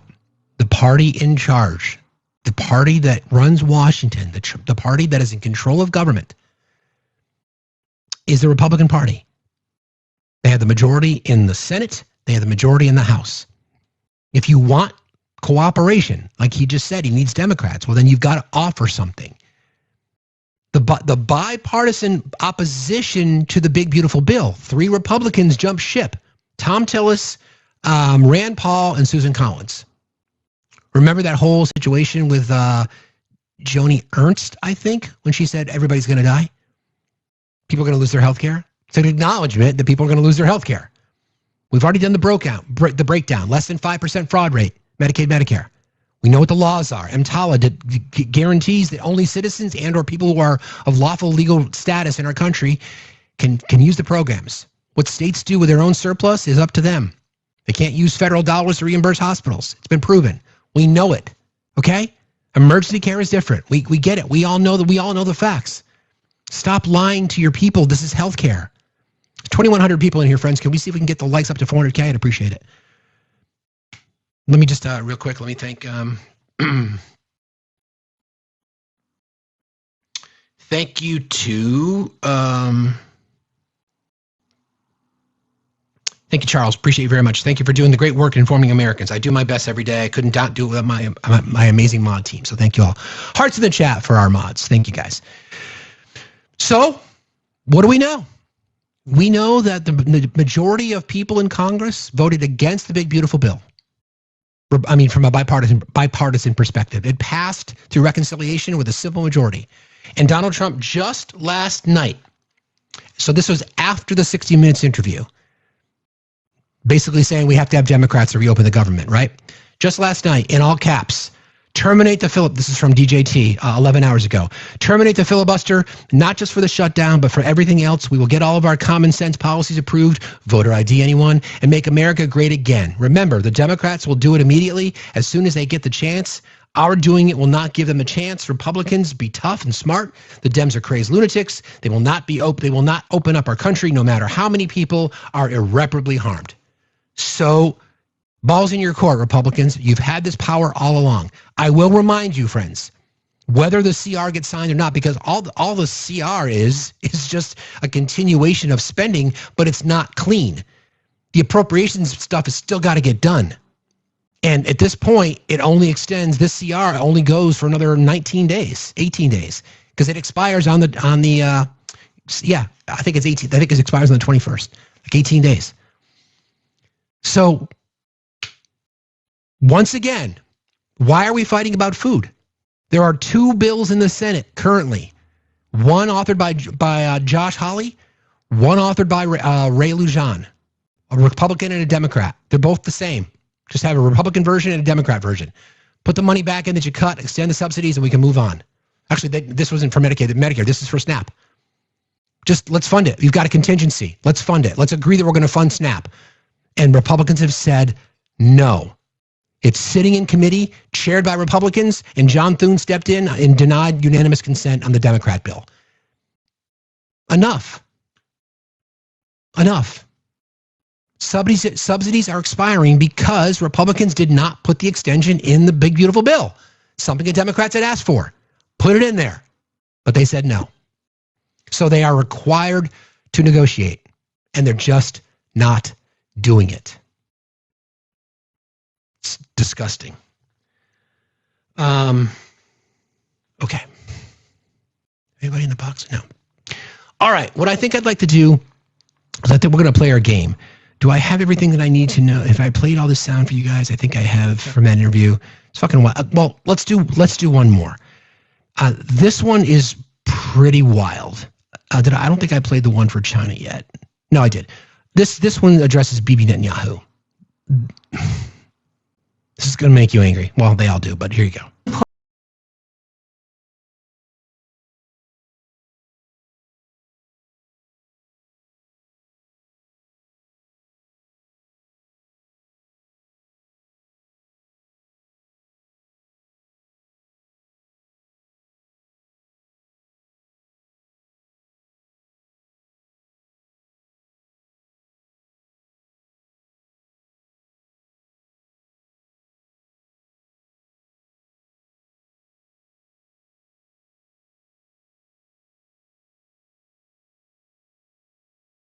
some breaking news.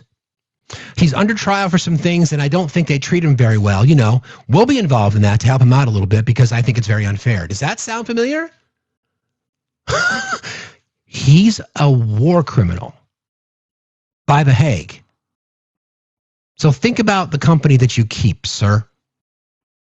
Vladdy the Daddy, also, condemned by the ICC as a war criminal. In fact, if he went to certain countries, he would be arrested. The United States does not recognize the ICC's verdict, nor does North Korea, by the way. Same thing with Bibi. And you know what? You know what? Blowing up ships in the fucking Caribbean and a bunch of other things as well would put you in that same bucket as a war criminal. So that's good. You are the company you keep, apparently. Nice, right? Nice. Good stuff. Hey man, how you doing? Johnny, how are you? Great, how you doing? I just wanted to ask you, if you were in Bibi's situation on October 8th, what would you have done? I believe that Israel had the right to defend itself like within 2 or 3 days, but what does that look like? What does that look like? I'm not setting his policy decision. They have a right to defend themselves. So how do you defend yourself? But not 2 years later. So the defense of their country only lasts is just a certain time. Right. Period. Well, when does it become defense though? Where's the line? That's a valid question. Are you saying that all their actions for the last 2 years are justified? Well, I don't work in the defense ministry of Israel, so Neither do I. Can I ask you a question though? I ask you a question. Do you think that their actions for the last 2 years are justified?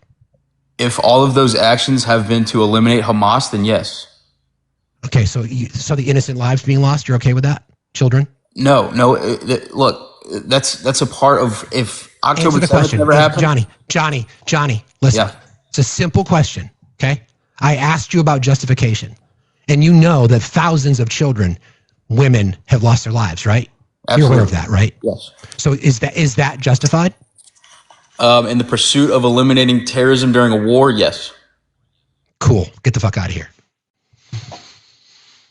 So innocent children and women it's fine to be targeted, by the way, to be targeted, totally fine with that. He's totally fine with that. Yep. No problem. No, Johnny, you can get the fuck out of here because you're a piece of shit human being. So don't even bother coming back. Don't even request again because I'm not going to bring you up. And we're the violent ones, right? Exactly. That's right. Winston, how are you today? Winston, are you there? Hello, Winston. Are you there? Winston? I'm the progressive in your pocket. Guess not. So that should tell you a lot about the kind of people. Johnny, you're not coming back up again, bro. Don't even bother requesting. Okay, it's just not going to happen. I just want people to think about that for a second. The justification of unaliving women and children. And that's completely fine with these Christian conservatives. Nothing to see here, though, right? Justification in support of war crimes. Right? You heard it. That's why I asked. That's why I asked. I certainly believe that the Israeli government had a right to defend itself. We all should have the right to defend ourselves. 2 or 3 days, maybe a week tops, but 2 years later? I mean, give me a break. Seriously. Right? I mean, a sociopath. I'd be curious about his moral stance, right? Interesting. Interesting, really interesting. Okay, let's go to our quiz. All right. The way this is going to work is I did this in three or four separate categories. So I did one for high school audience with a couple of variations. I did one for that was a little bit less. Some of them were simple, but I'll warm you guys up a little bit. It's a little bit of quiz foreplay, we'll call it. And then we will get into a college-aged quiz, and then I will even make it a little harder for you. So I just want to kind of give you So the goal here is I will ask you a series of questions, right? We'll go one at a time, and I'll ask you, is it propaganda, is it disinformation, or is it misinformation?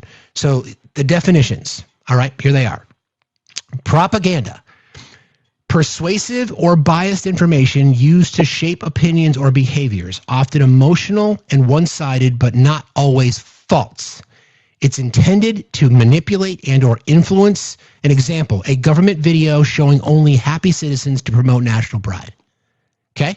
Disinformation, false information created and spread deliberately to mislead, manipulate, or achieve a goal, either political, financial, ideological, etc. It is intended to deceive. A fake video of a candidate saying something offensive. The AI videos that we saw, that I was talking about earlier. And then misinformation would be false or inaccurate information shared without realizing it's false. No intent to deceive. Someone reposts a misleading headline thinking that it's true. Okay? So that's the key. I'm not going to give you any more details. You're going to have to navigate through it. You're smart. You're the smartest chat on TikTok. So what I will do is I will ask you each question, and then I will ask you if it's propaganda, disinformation, or misinformation. 1 will be propaganda, 2 will be disinformation, 3 will be misinformation. So you can either put a 1, a 2, or a 3 in the chat, or you can write it out. Okay? All right. Here we go. A government produces posters showing smiling workers and perfect factories to convince citizens that the country is thriving, even though wages are falling. Is that propaganda, 1, disinformation, 2, or misinformation, 3?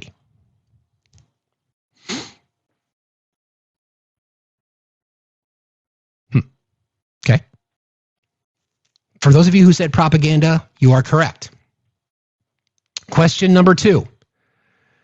A social media account deliberately spreads false claims that a new vaccine contains microchips, hoping to reduce risk. Let me read that again. My apologies. A social media account deliberately spreads false claims that a new vaccine contains microchips, hoping to reduce public trust in science. Is that an example of propaganda, disinformation, or misinformation? Again, propaganda would be 1, disinformation would be 2, misinformation would be 3.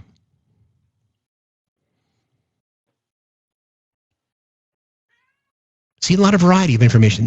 Okay, that's disinformation because it's intended to deceive, right? So the social media company, the question again is, a social media account deliberately spreads a false claim. So its intent is to deceive. Somebody shared that, it would be misinformation. Okay? All right. Here we go again. I'm sure my mods are hating me at the moment. Let's see how they're doing.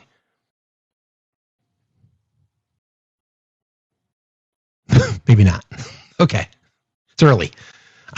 There's 2 hours after the show. I'm guarantee I'll find something that'll hit me over. Okay. Number 3, a student shares an outdated article claiming a hurricane is heading toward their state, unaware that it's from 2 years ago. Propaganda, disinformation, or misinformation? Propaganda, disinformation, or misinformation? Interesting. It is misinformation. They shared an outdated article, okay, claiming that a hurricane is heading toward their state, unaware that it's from 2 years ago. That's not intentional. That's misinformation. Number 4, a celebrity endorses a political candidate and repeats exaggerated claims from the campaign without checking the facts. Is that propaganda, disinformation, or misinformation? A celebrity endorses a political candidate and repeats exaggerated claims from the campaign without checking the facts. Is that disinformation, or is that misinformation, or is it propaganda?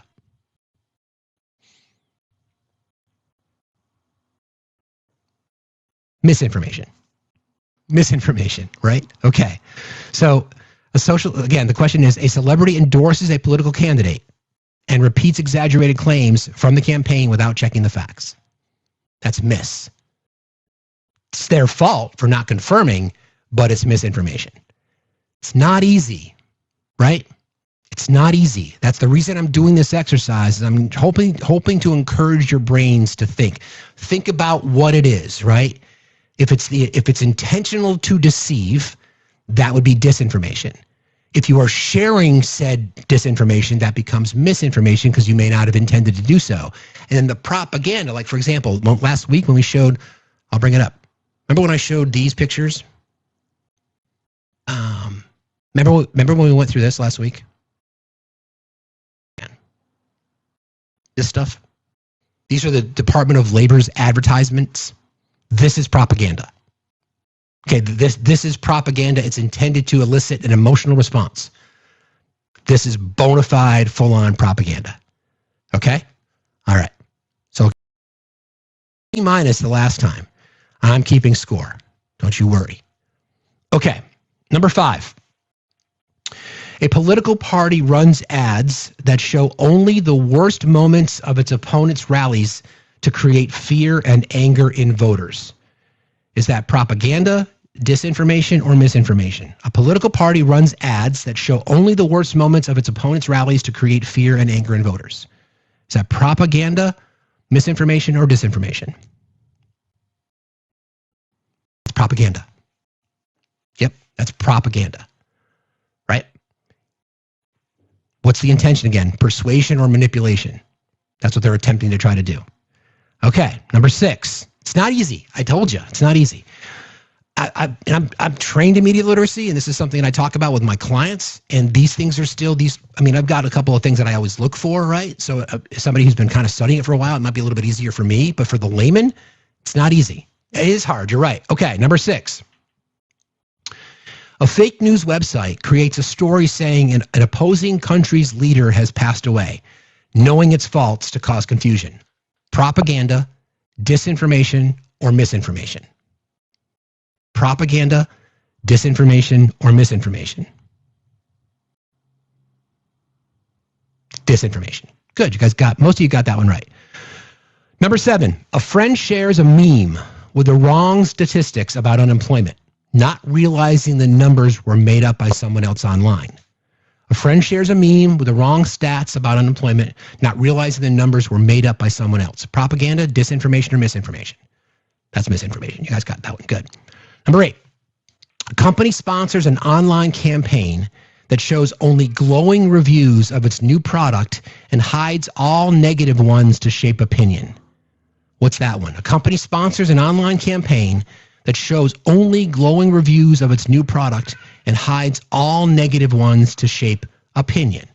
Propaganda, disinformation, or misinformation? It's propaganda. So what I've noticed is that people are kind of struggling a little bit with the differentiators between propaganda and disinformation, which is not surprising because that's kind of the hardest to determine. Keep in mind, propaganda, biased or misleading information designed to promote a political cause or a point of view. Persuasion or manipulation is the game. Disinformation, false information that they know is false, that they spread deliberately. Intentional deception. Okay? So propaganda is intended to elicit an emotional response. Persuasion or manipulation. Intentionally spreading erroneous information is disinformation.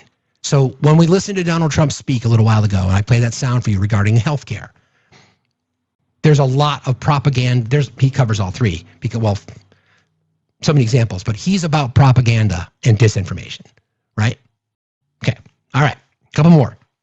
A foreign troll farm floods social media with fake posts claiming election results were hacked, even though they weren't. Propaganda, disinformation, or misinformation?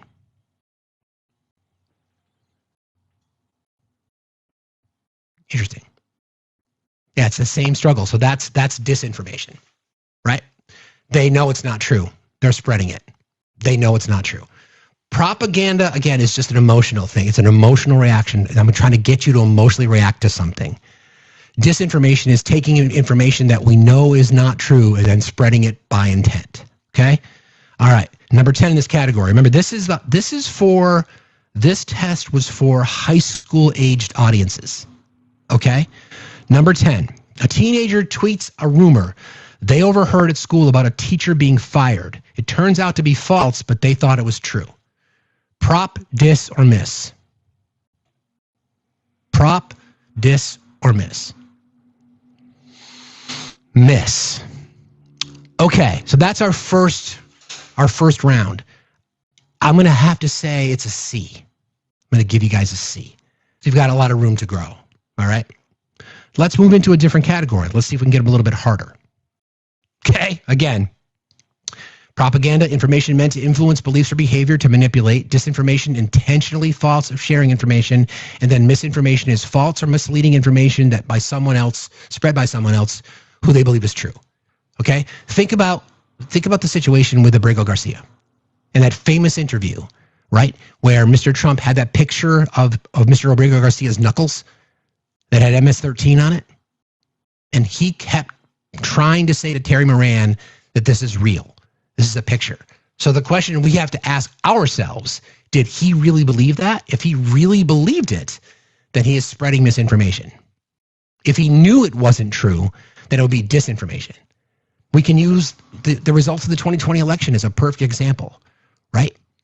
He knew he lost from some of the court documents that we saw, right? We saw that. We saw in the indictment, one of the indictments that handed down by Jack Smith, he acknowledged, like, we can't tell anybody that I lost to this guy, or that's a problem for the next guy. So there's private acknowledgments of him losing the election, but publicly he is spreading misinformation, right? Okay. So this one's a little bit harder. We'll see. Popular influencer posts a dramatic video saying a proposed education bill will, quote, ban history classes based on a misreading of the bill's language. The influencer believes it's true and urges followers to protest. Prop, diss, or miss? Prop, diss, or miss? Miss. Good. Good. I think you guys have got misinformation down pretty well. And I think it's the easiest one to determine. Like, we could spread misinformation. And if I've ever spread, I'm sure there might have been times when I might have shared something based on the information that I had that it got vetted out later. But that would be an example of miss, right? Okay. A government-funded media outlet highlights only the successes of its national healthcare system while quietly omitting data about treatment delays or shortages to maintain public confidence and national pride. Again, a government-funded media outlet highlights only the successes of its national healthcare system while quietly omitting data about treatment delays or shortages to maintain public confidence and national pride. Propaganda, disinformation, or misinformation? Propaganda. Propaganda. Good job. Good job. All right, we're getting there. Okay. Should I continue? Everybody good on this? Is this something you guys find important? I thought it would be a good idea to try to continue to do this. So yes, people want to continue to do this. One in the chat if you want me to continue here, because there's a whole bunch of other things that we're going to get into this. Okay, everybody's good. All right, cool, excellent. All right, here we go. Number 3, a foreign intelligence group creates fake online profiles that share articles and memes aimed at convincing voters in another country that all elections are rigged. A foreign intelligence group creates fake online profiles. Is that propaganda? What number is that? Is that propaganda, disinformation, or misinformation? Disinformation, right? They know it's false and they're spreading it. They know it's false and they're spreading it. That's disinformation, okay? Number 4. A journalist quotes early causality numbers from a breaking news event without verifying the source. The figures later turn out to be inflated. A journalist quotes early casualty. A journalist quotes early casualty numbers from a breaking news event without verifying the source. The figures later turned out to be inflated. Propaganda, disinformation, or misinformation? That's misinformation. You guys have got misinformation down pretty well. You've got that one down pretty well. Good work. All right, number 5. An anonymous online campaign spreads a completely false story that a major city's water supply was poisoned, aiming to cause panic and distrust in local government. An anonymous online campaign spreads a completely false story that a major city's water supply was poisoned, aiming to cause panic and distrust in local government. Is that prop, dis, or miss? Dis. Good call. Good call. A well-known podcaster repeats a claim that a new study proved a food additive causes cancer, but the study actually only showed a weak correlation. Sounds like the Tylenol debate we're having, right? A well-known podcaster repeats a claim that a new study proved a food additive causes cancer, but the study actually only showed a weak correlation. That's misinformation, right? Because again, he shared it. He didn't create it, he shared it, believing it to be true. Or not. So there's a fine line there, right? Number 8, a company pays social media users to post glowing personal reviews about a new smartphone, never disclosing that they were sponsored. A company pays social media users to post glowing personal reviews about a new smartphone, never disclosing that they were sponsored. Prop, diss, or miss? Number 8, what's the key? That's prop. Yes, that's propaganda. Okay. A couple more in this category. Number 9, a political campaign releases a series of ads claiming that their candidate's opponent voted to raise taxes on middle-class families, referencing a bill that actually targeted luxury goods. Is that propaganda, diss, or miss?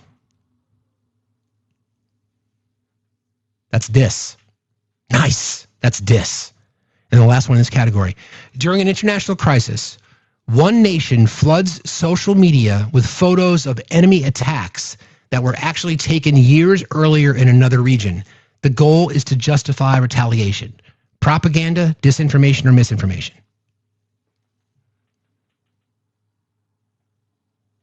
No, that one's disinformation. It's faked visuals to justify aggression, intentional deception, intending to deceive, right? Remember, intending to deceive. That's a hard one. Okay. So I think you've got misinformation down pretty well.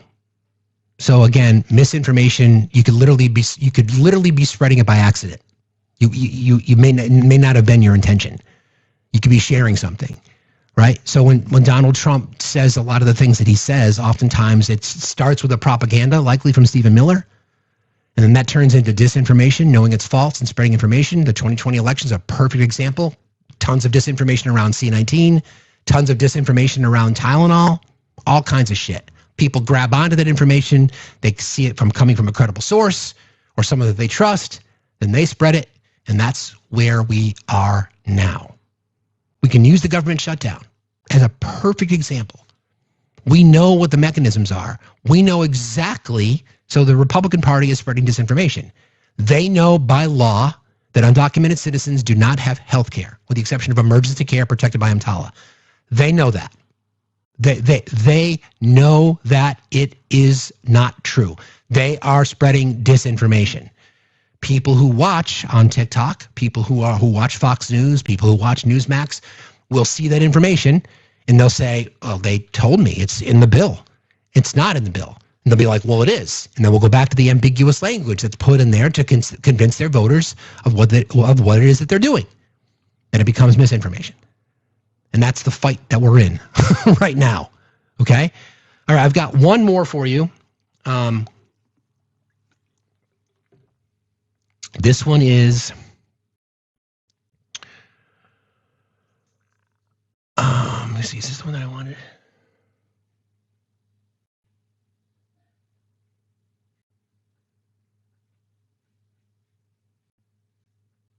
Okay.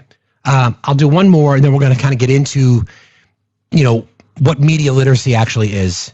I think we've given you a pretty good idea as to how to try to navigate through this stuff. It's still not easy. Okay. Here's another one. This is just another example. We'll do 10 more. We'll do 10 more questions on this one. A political think tank, Samsung.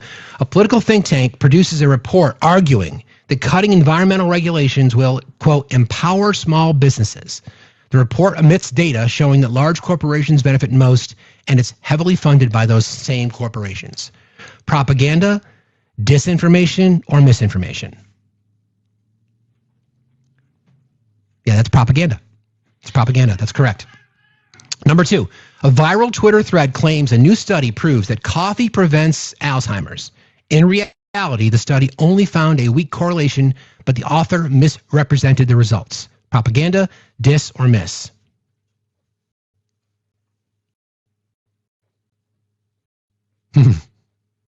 That's miss. Misinterpretation of the data. right? Not deliberate deception. Misinterpreted the data and shared it. Not deliberate. It's hard. Intent is hard. That one's a bit of a stretch because intent is hard to determine, right? But if you're misrepresenting the data and sharing it, may not be intentional. Let's just do a couple more from this category, then we'll get into media literacy specifically. A public relations firm is hired by a foreign government to place op-eds in Western newspapers praising its economic policies and reforms without disclosing its client relationship. Again, a public relations firm is hired by a foreign government to place op-eds in Western newspapers praising its economic policies and reforms without disclosing its client relationship. Prop, dis, or miss? Prop, exactly. Covert persuasion, right? And then finally, for this particular section, a fake science blog publishes an entirely fabricated study claiming that a pharmaceutical company's new drug causes infertility, hoping to drive down the company's stock price. A fake science blog publishes an entirely fabricated study claiming that a pharmaceutical company's new drug causes infertility, hoping to drive down the company's stock price. Prop, dis, or miss? That's dis. That's disinformation. All right. So here's a couple of little tips just as a reminder. Propaganda, persuasive or biased information used to shape opinions or behaviors, often emotional and one-sided, but not entirely false. That's the hard part. To influence or manipulate is the intention. Here's an example. A government video showing only happy citizens to promote national pride. Propaganda. Disinformation. False information created and spread deliberately to mislead, manipulate, or achieve a goal, whether it be political, financial, ideological, whatever it might be. The intention is very specific. It's to deceive, okay? And then a fake video of a candidate saying something offensive. That would be disinformation. Fake. The AI videos that I was talking about earlier about people saying that they sell their EBT cards, or how do I support my 7 kids and my 7 baby daddies? Right? That would be disinformation. And then misinformation, that most of you got that right. False or inaccurate information shared without realizing it's false. No intent to deceive. Someone reposts a misleading headline thinking it's true. That would be misinformation. So all in all, I think I'm going to give you guys, because you really did really well on the misinformation side. So I'm feeling generous today, a B-. Okay? I'm going to give you a B-. There's room, there's work for all of us to do, because the hard part is discerning between propaganda and disinformation. They in my opinion, they have the same intent. It's to deceive, it's to manipulate, right? So, all right. So let's get into sort of the goal of these 3 things, right? Because do you get a cookie? Yes, you get a cookie. Yes, you do. You get 5 minutes extra recess today. So good for you. But please be sure to come back, because it's story time when we get back, and then it's naps. We should bring back the nap. We really should. B-. I think it's a pretty good grade, right? Okay, a B. Fine, I'll give you a B. You get a B. All right. What's the purpose? To inform neutrally or possibly through true information. To persuade, rally, or glorify would be propaganda. Is it factually correct? If true but selective, it can still be propaganda. If false, it can still be propaganda. I'm not going to get into that. It's complicated. I'm not going to go there. That's a lecture. Let me go to the last section I want to talk about, and it's really around media literacy. Media literacy means the ability to access, analyze, evaluate, create, and share information from all types of media sources, including news, social media, videos, advertisements, memes, you name it. It's learning how to think critically about what you see, read, and hear instead of just believing it right away. Now, we've discussed this many times. We all have biases, right? We all walk around with biases. So depending on how deep our bias is, you're going to seek out information that supports it. That becomes confirmation bias, right? We all know that. So if you are mainlining Newsmax and Fox News all day, you are convinced that you're right, because of what you're exposed to. And places like Newsmax and Fox News, they are very sensationalized when it comes to how they're reporting. How we've talked about what's called the Chiron So it's like on the bottom of the page, you'll see the story. Usually you'll see the time. There might be a weather wizard. The headline, that would be the chyron. So those chyrons, right, are intended to drive an emotional response. So it may not be propaganda that they're spreading. It may not even be disinformation. It might be the way in which they're talking about it. Looking to say that it's, illegals are driving up the cost of healthcare. That is just flat out not true. We know that. Sensationalized and or manipulative journalism needs people to believe that to be true to justify their actions, which is why they double down on it. Is all advertising propaganda? You could say that. You could say all advertising is propaganda. You could. I mean, it depends on what it is you're advertising for. You could absolutely say that all advertising is propaganda, for sure. Yep, that's right. Obviously, pick and choose, right? Sure, it's propagandized, but if you're advertising for something, it's intended to create a response, because the goal in marketing, right, is calls to action. So what's it going to take for me to get my customers, my targets to respond? So you could arguably say that propaganda advertising is propaganda. All right, so it's learning how to think critically about what you see, read, and hear instead of just believing it right away. We're surrounded by media 24/7, from TikTok clips, YouTube ads, to political memes and breaking news. Media literacy helps you spot bias or manipulation, right? Noticing when someone is trying to push a certain message or an emotion. Think about what we hear from our government. We talk about crime in DC. Just doesn't exist. To create these scenarios where Portland is this war zone. It's not true. It's not true. That is bona fide disinformation bordering on propaganda. Trying to create an emotional response from people that they want to believe it. It's important for their followers, their voters, their advocates to believe this shit. So they'll double down on it and create all these. They'll create fake videos. They'll create memes. Now we know that there's AI videos out there to support it. So it's not easy. Also, check facts and sources, making sure information is accurate and comes from trustworthy places. I get asked this question a lot, right? And I have a process that I go through because I write on behalf of in my professional life, I write on behalf of a lot of my clients. So if I provide them information, I've got to double and triple fact check it, because it's their reputation, then ultimately my reputation is on the line. So if I write a speech for somebody and he's citing something in that speech, I got to make sure I know exactly what it is that I'm fucking talking about. That's why I'm diligent. That's why I trust sources like the AP, that I trust sources like NPR, like the BBC, AP News, CBS, and ABC. And I also I look for outside perspective as well, which is why I like to look at the BBC, which is why I like to look at Al Jazeera, because and then there's a company now that they're not sponsor of mine. I'd love for them to be, called Ground News and Straight Arrow News. They report on the facts without sensationalization. One of the reasons that I cannot stand CNN, I just don't like the way they package their news. Doesn't mean that the information that they share is inaccurate. It's just I don't like the way they package it. Okay, I don't watch it. I don't have cable anyway. Similarly with some of the other ones, right? Newsmax, we know they fail fact checks all the time. We know Fox News got sued for lying and spreading misinformation and disinformation. So it's on all of us to be diligent about our sources. So I get asked about .gov websites, like all the time, right? Got to look at it this way. What is the source behind the .gov? Perfect example. Like if you wanted to go to the Bureau of Labor Statistics, it'd be a .gov website. That's data, okay? We are in a world now where it's getting even harder and harder to trust data. But that's data. As opposed to someone like a chairperson of a committee.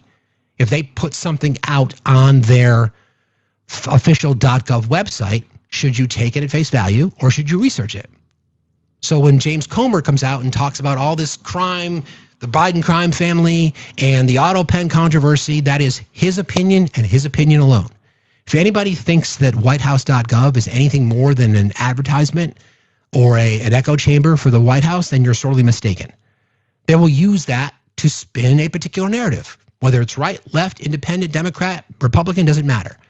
So again, data should be your driver. Primary sources would be court records, receipts, witness testimony. Someone's words would be a primary source. This is what that person said. When you look at news articles, when you look at media, does it say opinion across the top of the page? That'd be one person's opinion. right? That would just be their opinion. Now, are they backing it up with sources? Are they citing something that can be confirmed? Remember when you were in high school, you had to write book reports. You had to put your bibliography down there, right? Where you got that information from. It should be really no different now. We become manipulated, though, easy to manipulate, because we all have biases. We all walk around with this intention to be right. And my new mantra here is, this is why I don't take as much opposition anymore. I'm not afraid to, but I don't want to argue. Do you want to argue, or do you want to learn something? And I'm not interested if you just want to argue, because it doesn't do anything for any of us, right? So there's that. Okay, let me see if I want to take just a quick little break from that. Hope you guys appreciate that exercise, because I think it's we need to do it more. We need to do it more. And I'm not done going through the media literacy portion of it as well. Let's play this one.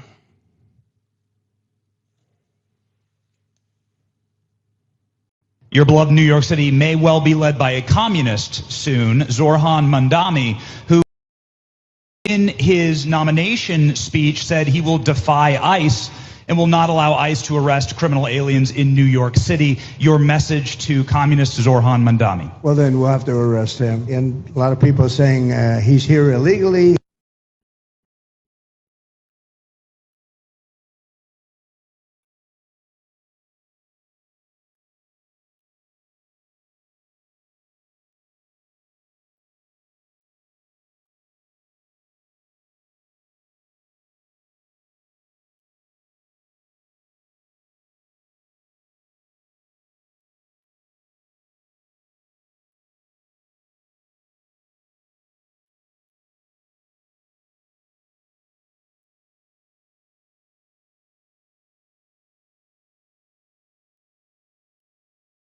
I can't teach you media literacy in one day, right?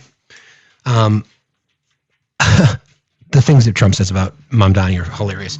I can't teach you media literacy in one day. It's impossible. What I can do is kind of give you some things to look out for, right? So we talked about spot bias and manipulation and how to do that, checking facts and sources, understanding how media works, who made it, why they made it, who profits from it. Don't forget, when you have a, the cash cow of capitalism, which is American media in general, right? They're trying to get eyeballs. They need to keep people's attention. Back in the when I was working in media, they have Nielsen. People have heard of Nielsen ratings, right? And they always talk about from an advertiser's perspective, the most important time on the clock from an advertiser's perspective is at the top of the hour, quarter after, bottom of the hour, quarter of. That's where they want people engaged. And they'll fill in the gaps with advertisement between those. So next time you're watching media, next time you're watching news in particular, not always cable news, but broadband, or I should say non-cable, like the prime networks, ABC, CBS, NBC. Watch on the clock where you are. Are they talking content, or are they talking advertising around those hours, those quarter hours? That's part of the capitalism. They want eyeballs on their crowd, which is why you'll often see when you flip back and forth the channels, you're likely going to. You couldn't hear the sound of what I just played. My bad. Hold on a second. Let me just check in here. No one heard it? Sure. Sorry, I'll play that. My apologies. Your beloved New York City may well be led by a communist soon, Zorhan Mandami, who in his nomination speech said he will defy ICE and will not allow ICE to arrest criminal aliens in New York City. Your message to communist Zorhan Mandami? Well, then we'll have to arrest him. And a lot of people are saying he's here illegally. Yeah, okay. That's cool. That's great. He's here illegally? Oh, okay. Good to know. All right. Back to our little how we determine, or how we can at least become a bit more aware of our media illiteracy, I should say. Think before you share, realizing that what you repost can spread truth or confusion. So I've said this before, and I want to thank my mods in particular for this, because we have these conversations often about, do we know enough about this Do we feel like we can talk about this? We're incredibly diligent, right? Like I've said this a million times. I would rather be last and correct than first and wrong, right?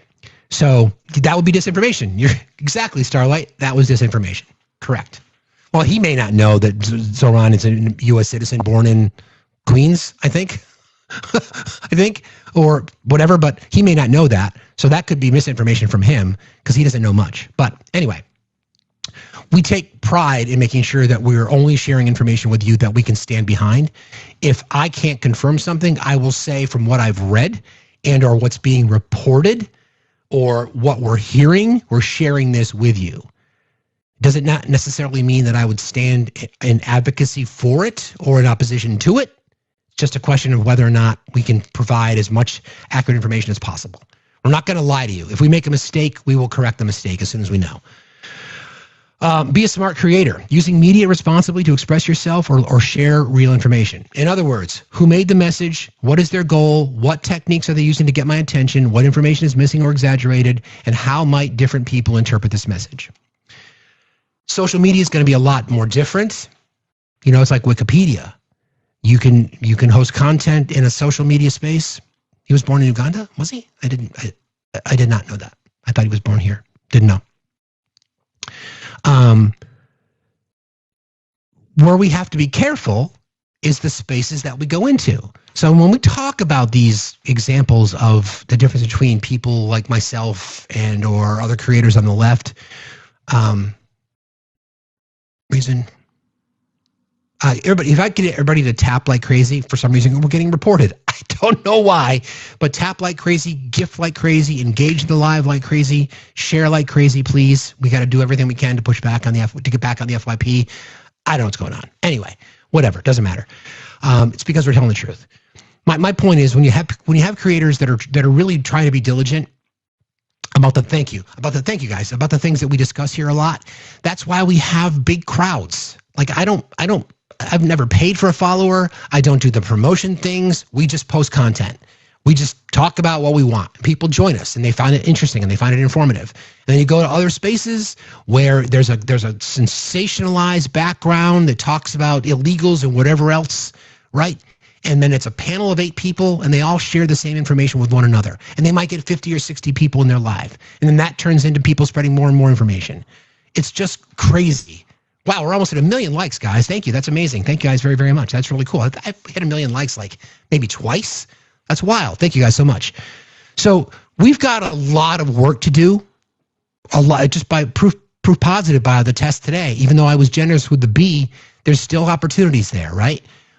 Our goal is to make sure that we're doing the best we can to try to navigate, because feeding on someone's emotions is really difficult when we're fighting back, especially with information that's on our side.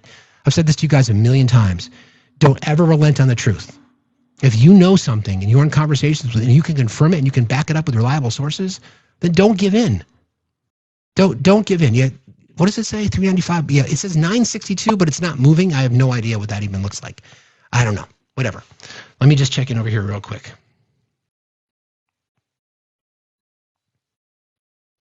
Okay. Play a little bit of sound from Miguel, and we'll go back to this. Miguel, I should say, bitch boy. All right, let me play some sound from Miguel. Here we go. Bitch boy. Questions. Manu, you get it first every time. This is not fair. Last week, you came here to these mics, and you were very critical of Joe Biden's use of the auto plan, his pardons. You said you didn't even know who he was pardoning. But last night on 60 Minutes, President Trump admitted not knowing he pardoned a crypto billionaire who pleaded guilty to money laundering. Does that also concern you? I don't know anything about that. I didn't see the interview. You have to ask the president about that. I'm not sure. So you don't know anything about that either? Like what? Hold on. Let me just check in here really quick. I don't even know what to say anymore. Nobody seems to know anything. Thank you to Dana. Thank you to Michelle. You guys are always so kind. Appreciate you guys very, very much. Thank you, Olive. Thank you for your $1, Olive. I appreciate you, my friend. So who the fuck knows anything? Who are we supposed to trust? This is why I spend time going through these exercises. I don't want you to trust. I'd love for you to trust me, but I don't want you to. I want you to hold me to account. If you hear something you say, Steve, you're wrong about that, then jump in the box and we'll talk about it. I feel a level of obligation to you guys because you spend time coming and watching our show every weekday, Monday through Friday, 8 to noon. I really appreciate that. We talk about it often, right? And I take that seriously. My mods would say sometimes too seriously, but that's for me to worry about. Because of that, there's a responsibility to make sure that we are sharing as close to accurate information as we can possibly get. If there's facts that we don't have, we'll tell you. We'll tell you what the source is. We'll tell you what the source is. We'll tell you the reason why we're talking about it. We'll make comparisons to other things that we've seen throughout, either through history or through the first 5 or 6 or 7 or 8 or 9 months of this administration. That's why we do it, right? That's the reason that we do it, because of what we're up against. There's been no pushback from left-wing media that I've seen, at least not enough. So that's part of our responsibility, is to make sure that we're having these conversations. So we'll continue to do it if you'll continue to support us. Hey, Tom, how's it going? Hey, good morning. I just wanted to just sort of reiterate your point. There's so many times that I'm shown by a friend, girlfriend, hey, check out this. You're not going to believe this. And I'm like, hey, let's look at that first. Yeah. Before we start, before we get on the mountaintop and start screaming as loud as we can, let's have a look at that. And I've found, and sometimes it does really baffle me a bit, because I don't see why why does the left need to make fake AI shit? Like, we have so much, they're criminal every time they open their mouths. So it frustrates me a bit that even the left creates this bizarre propaganda. And I'm like, what? You're right. I'm sorry, go ahead. No, I was going to say, you're right. I was just agreeing with you. Yeah, it's a bit frustrating, but you're doing a great job, man. And I like, you may, when you have time, we all watch like what other people are doing, because it's so hard if you're working, running your life. Everyone in here is just enamored. I could tell that they have great input. It's really, really cool. And I like that you watch your own ass, honestly. I appreciate that, because you could have people putting something up immediately behind them, and I look at it and I'm like, wait a second, is that Pam Bondi? There was a photo that I literally I got half, you know how it is, you get 3/4 of the way through a video, it takes you a week and a half. And then you get to the point where you're like, shit, you look at it, you go, wait a second, let me look at that picture. And it was some Russian model that, of course, it was still, I'm sure Trump had nefarious intentions with this young Russian model that he's holding on his arm anyway, but it happened to not be Pam Bondi. So I think I'm sure you were familiar with that as well. We're entrenched in this, you and I. We see it all the time. So just that as an example, right away you see that, and somebody writes that it's Pam Bondi, and then you go running down the street with it, and then we're literally giving our own side examples of the misinformation and disinformation that you were discussing. And I appreciate the lesson, because I learn shit here as well, and I appreciate you. We should learn every day. Thanks for saying that, Tom. You'll appreciate this, knowing your background, that throughout history, at least modern history, since we've had syndicated news, some of the people that have done the best job calling out bullshit have been comedians, to be honest. I mean, I know you probably know that if you think about it, right? Because they're always the ones that are either going to add satire to it, or they're going to say, what the fuck are we talking about now? Because they're unfiltered. I think about Lenny Bruce and what he did to remind people of some of the bullshit that's going on that was either misinterpreted or straight on propaganda from our government. So comedians in the house, let's go. More of them. Yeah, that's kind of you to say that. I mean, sometimes you watch something from Pryor or even Carlin, and you're like, you listen to Carlin now and you're like, wait, I thought he was gone. Did he record this yesterday? Like, I know, exactly. Exactly, right? That was my point. Exactly. Richard Pryor, too, in particular. But thanks for your kind words, Tom. I appreciate you jumping in today, buddy. Yes, man. You be well. Take care, buddy. Same. You too. Take care. It's true, though, right? I mean, think about the targets that Donald Trump goes after, right?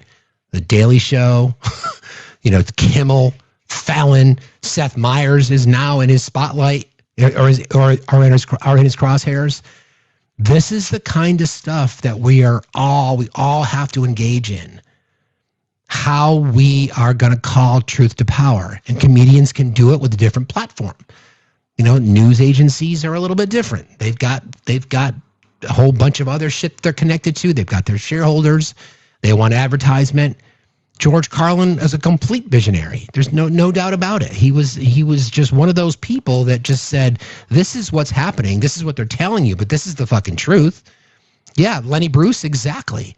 So and I appreciate you saying that, Tom. We're all in this together though, friends. We're all in this. We've all got to navigate through it. And it's not easy, but we'll do our best to try to provide at least a little bit of clarity as we navigate the latest and greatest, so to speak. Good morning, Kate. How are you today? I'm okay. How are you? Fine, thank you. What's on your mind? All right. I just have a question for you. I'm Sure. somewhat alarmed right now because, and this just might be me not being savvy with the ballots and stuff like that, but I'm in New York on Long Island, Suffolk County, and I went to look at my sample ballot, and all the way down, they have a conservative candidate listed and then a Republican candidate listed, and it's the same person. Interesting. Do you know what I'm saying? So like Byron L. Brown is listed as, I think it's for a county court judge. Underneath his name, it says Republican, and then it says his name again, and underneath that, it says conservative. So all of these Republicans are listed twice on the ballot. It's interesting. I'm not questioning what you're saying, Kate. We'll see if we can find a little bit more information about that. Connect to the same person, but connected to separate parties. So yeah, but there's no conservative party. There's no conservative party. So I'm like, now these people have twice the chance to win, and it looks like it just doesn't add up to me.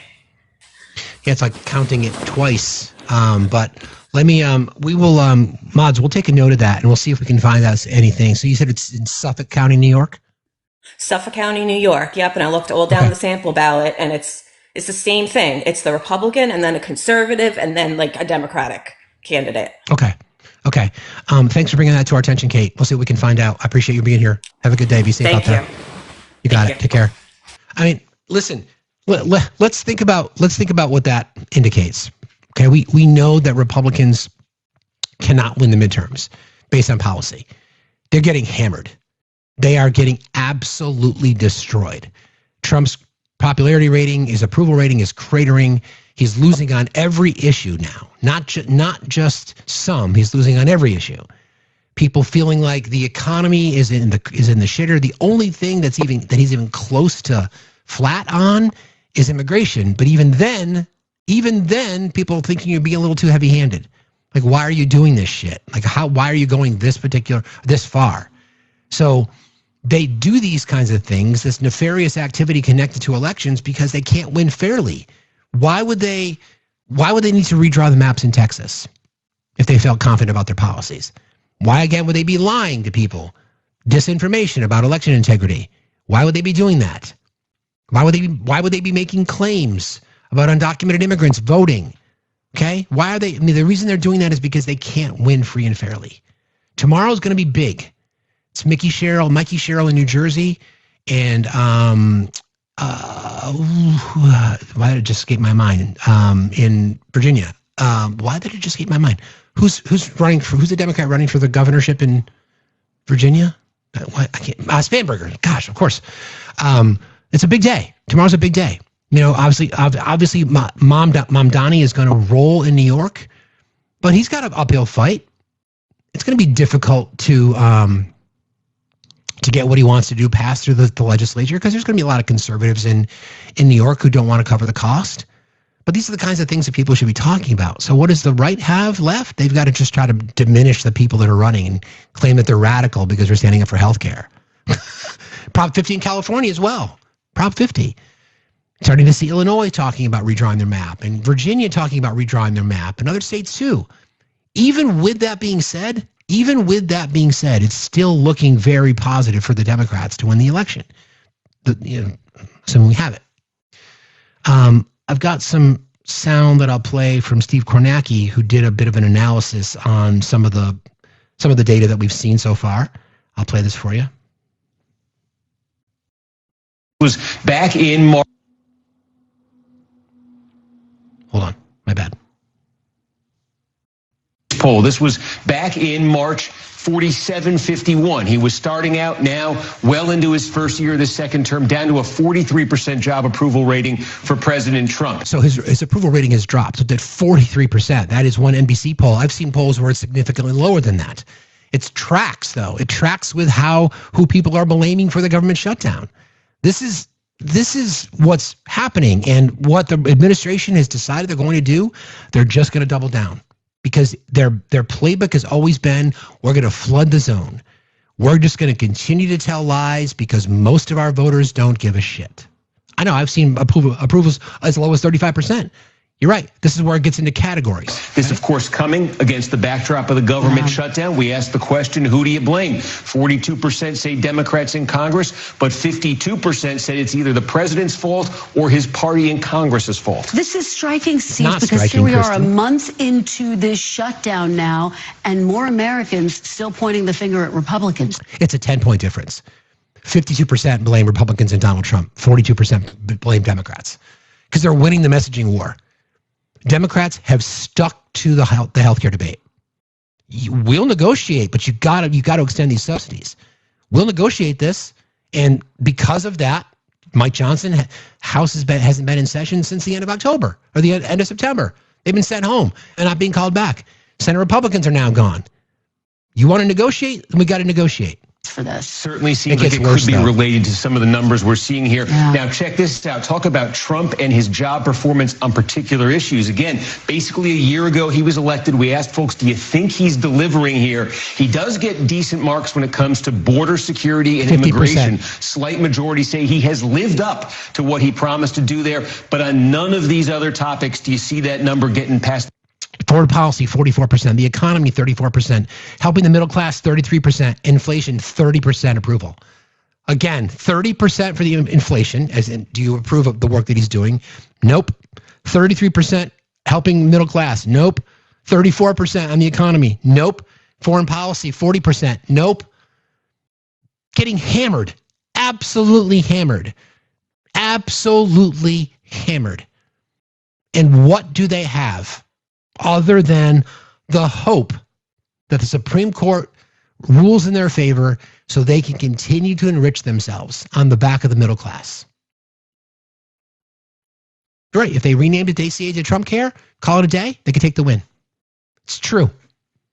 They could rebrand the entire thing. They could just call it Trump Care. That's it.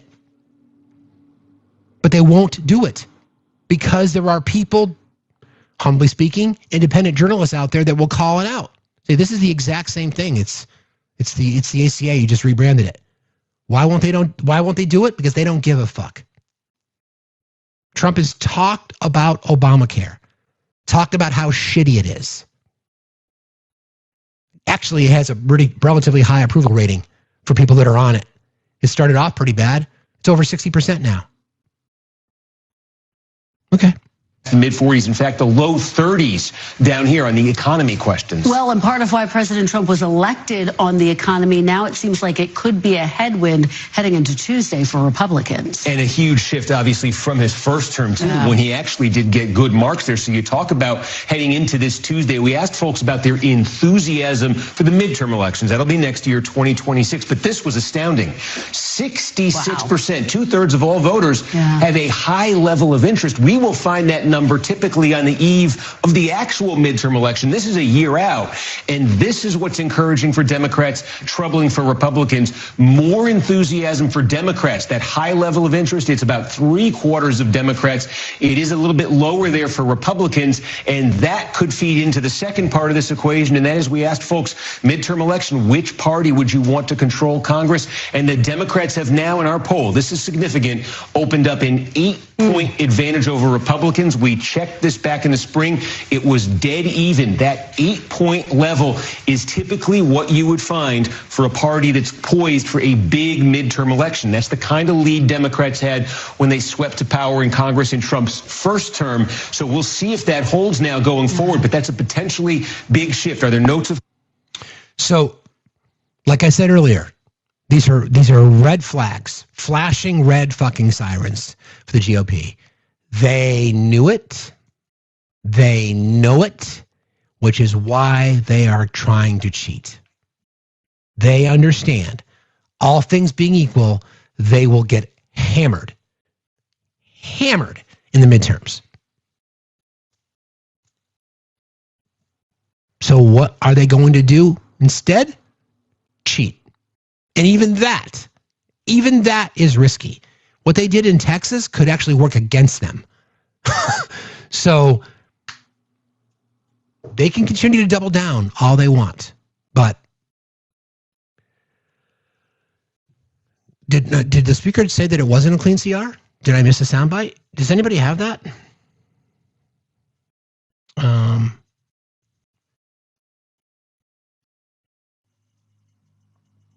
Somebody said the speaker said that it wasn't a clean CR. We're looking. Stand by. Well, we know it's not a clean CR, for one, because you wouldn't be clean would be there'd be nothing new in it, but there is new spending in it, so it's not clean. I'm sure if we find it, if it's available, I'm sure my mods will find it for us. But I agree, Kipper. Okay, what else do I have here? Let's let me see this.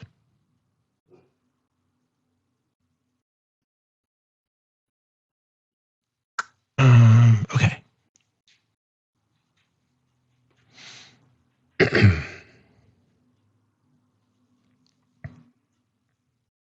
I played all that sound. All right, back here. My bad. Sorry. That one I played. That one I played. That one I played.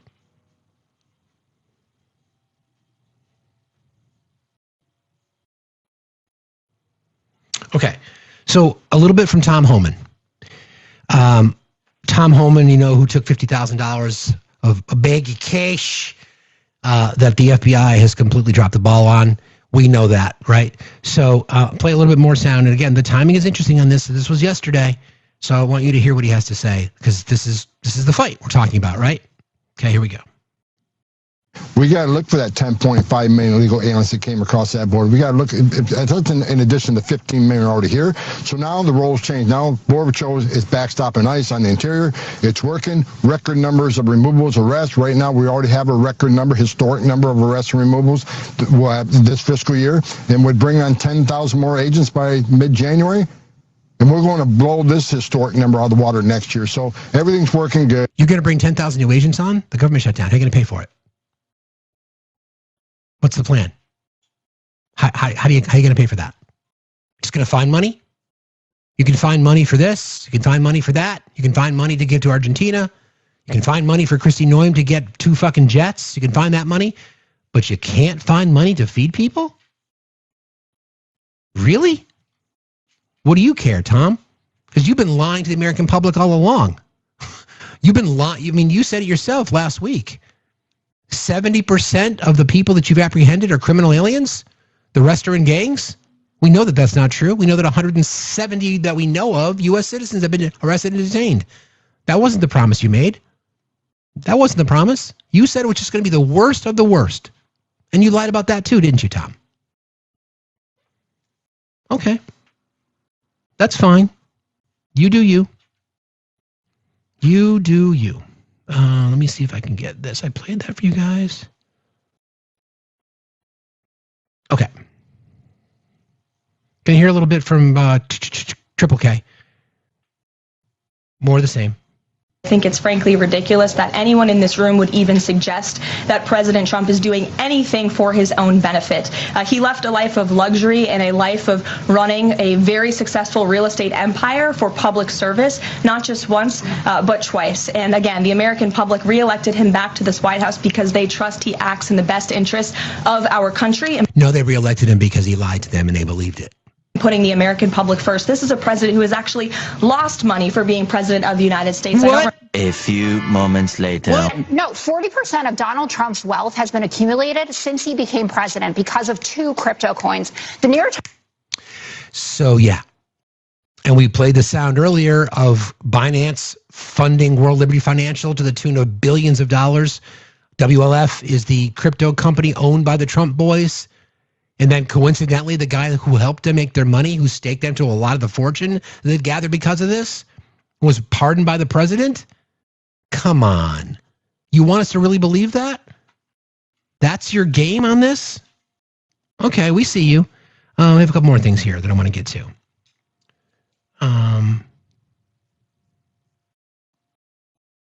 Okay. Here's the speaker.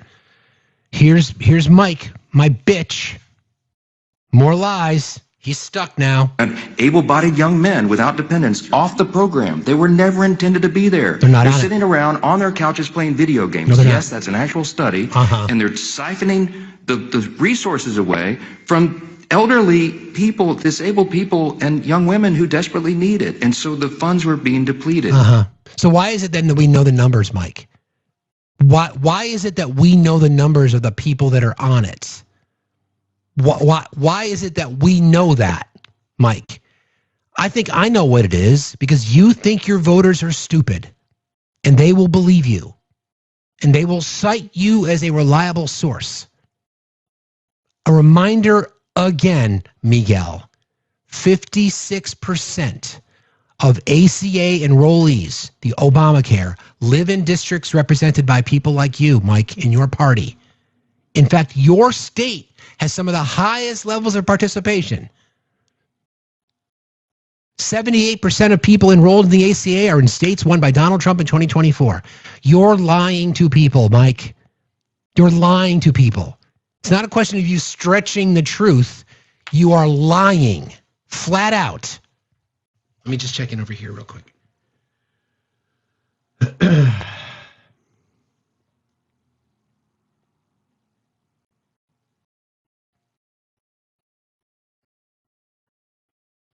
Thank you, Eris.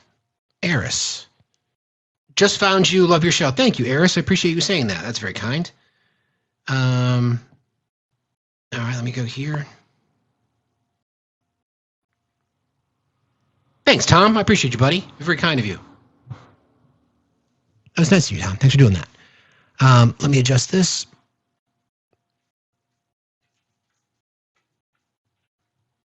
Boom. All right. So what we've learned this morning, right?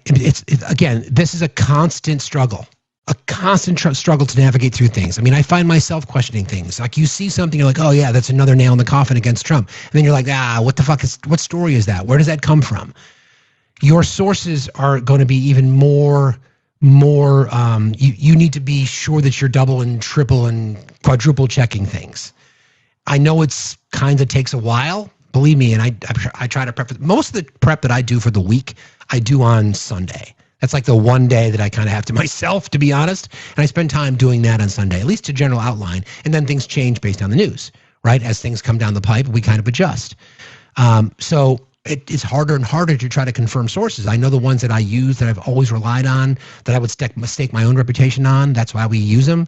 Like when we talk about media bias fact check, for example, it's a resource that I use often. And what I find fascinating in this exercise is the news agencies that always score the highest on fact checks are the ones that Donald Trump goes after. Now, why would that be? You may not like CNN, but factually, they're pretty accurate. I don't like their packaging. Now, yes, they lean left because of their editorial comment, but from the news side, pretty accurate. Same thing with NBC, same thing with ABC, same thing with CBS, same thing with the AP. Same thing with the BBC. They all sit in the middle. Whereas you got Fox News and you get Newsmax, and they fail fact checks all the time. So, you know, if you want to continue to drink the Kool-Aid, that's on you. I can't help that. All right, a few more other things here. A few more other things. This is J.D. Vance over the weekend. Again, J.D. Vance, who will soon be putting if he likes it, he'll put a ring on it, and Erica Kirk will probably accept the ring, and Usha Vance will be just tossed to the wayside. So this is J.D. talking about how it's going to get worse. Yeah, no shit, we know. The issue of the shutdown, there is the concern about 42 million people losing SNAP benefits. Of course. Over this weekend. The administration moved a lot of money around to pay troops, to pay federal law enforcement, and is telling Congress you can't move money around to pay some of those benefits. Why not? And would there be some push perhaps in the next 48 hours to try to do that so Americans don't go hungry?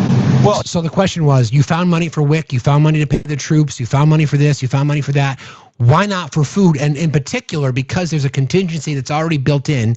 And by the way, 2 courts have said to the Trump administration, because it would be an executive branch function, that you need to do this, because that's why it's there. That's why it's there. I know it's hard to hear that. It's hard to hear because of the wind in the audio. That's why it's there. That's why that money is there. Okay?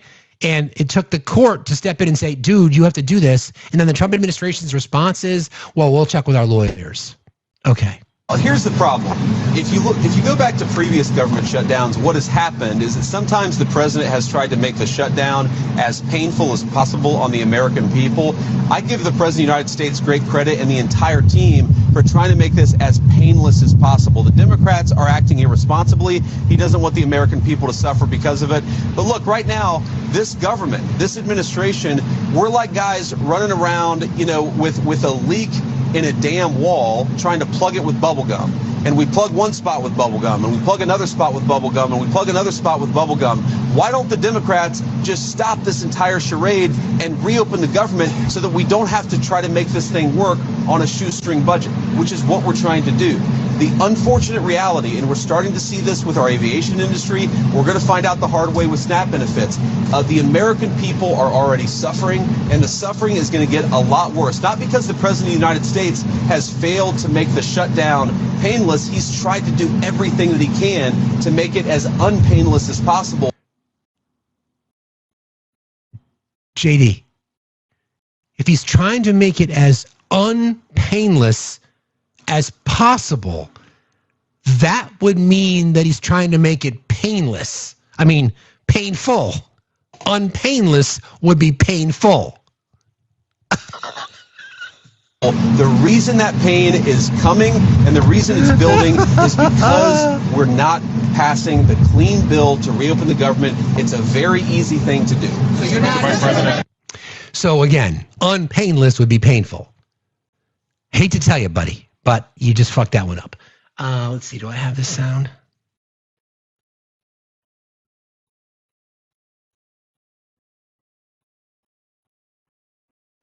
Okay.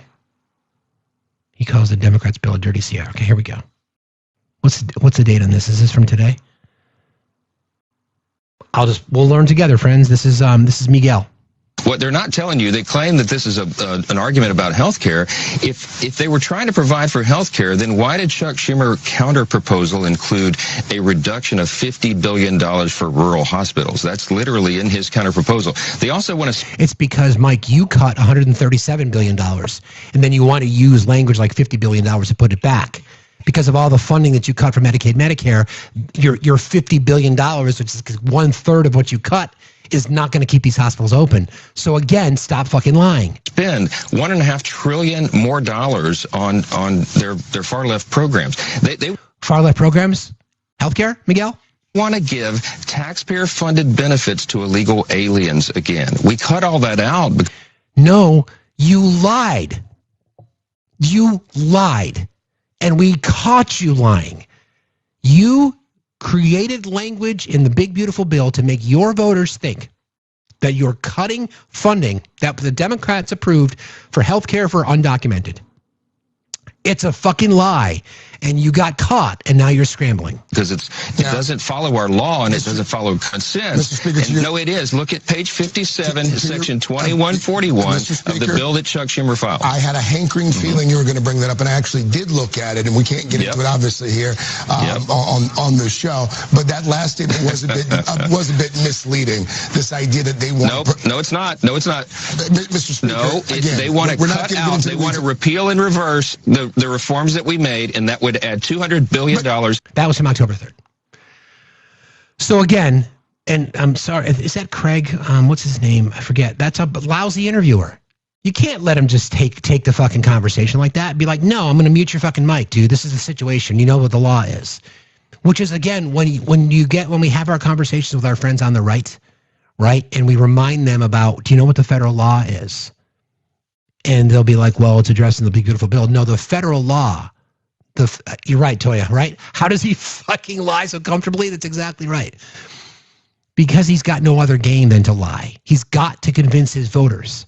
He's got to convince his voters that they are the ones that are protecting their health care by kicking illegals off. The statements that he makes about able-bodied workers, people who are benefiting from SNAP and from Medicaid, Medicare, work. That's what that data tells us. The fraud rates are low, less than 10%. Similarly in SNAP. Why the fuck are we fighting about food? Why are we fighting about food and healthcare? What? If you want to do the right thing, if you want to claim to be a good Christian man, Mike, then do the right thing. Just say, okay, we'll do this, but you can't now because you're stuck. Over 90%, I think the numbers are 94%. 94% of SNAP recipients are either working full-time, veterans, or the disabled. That's it.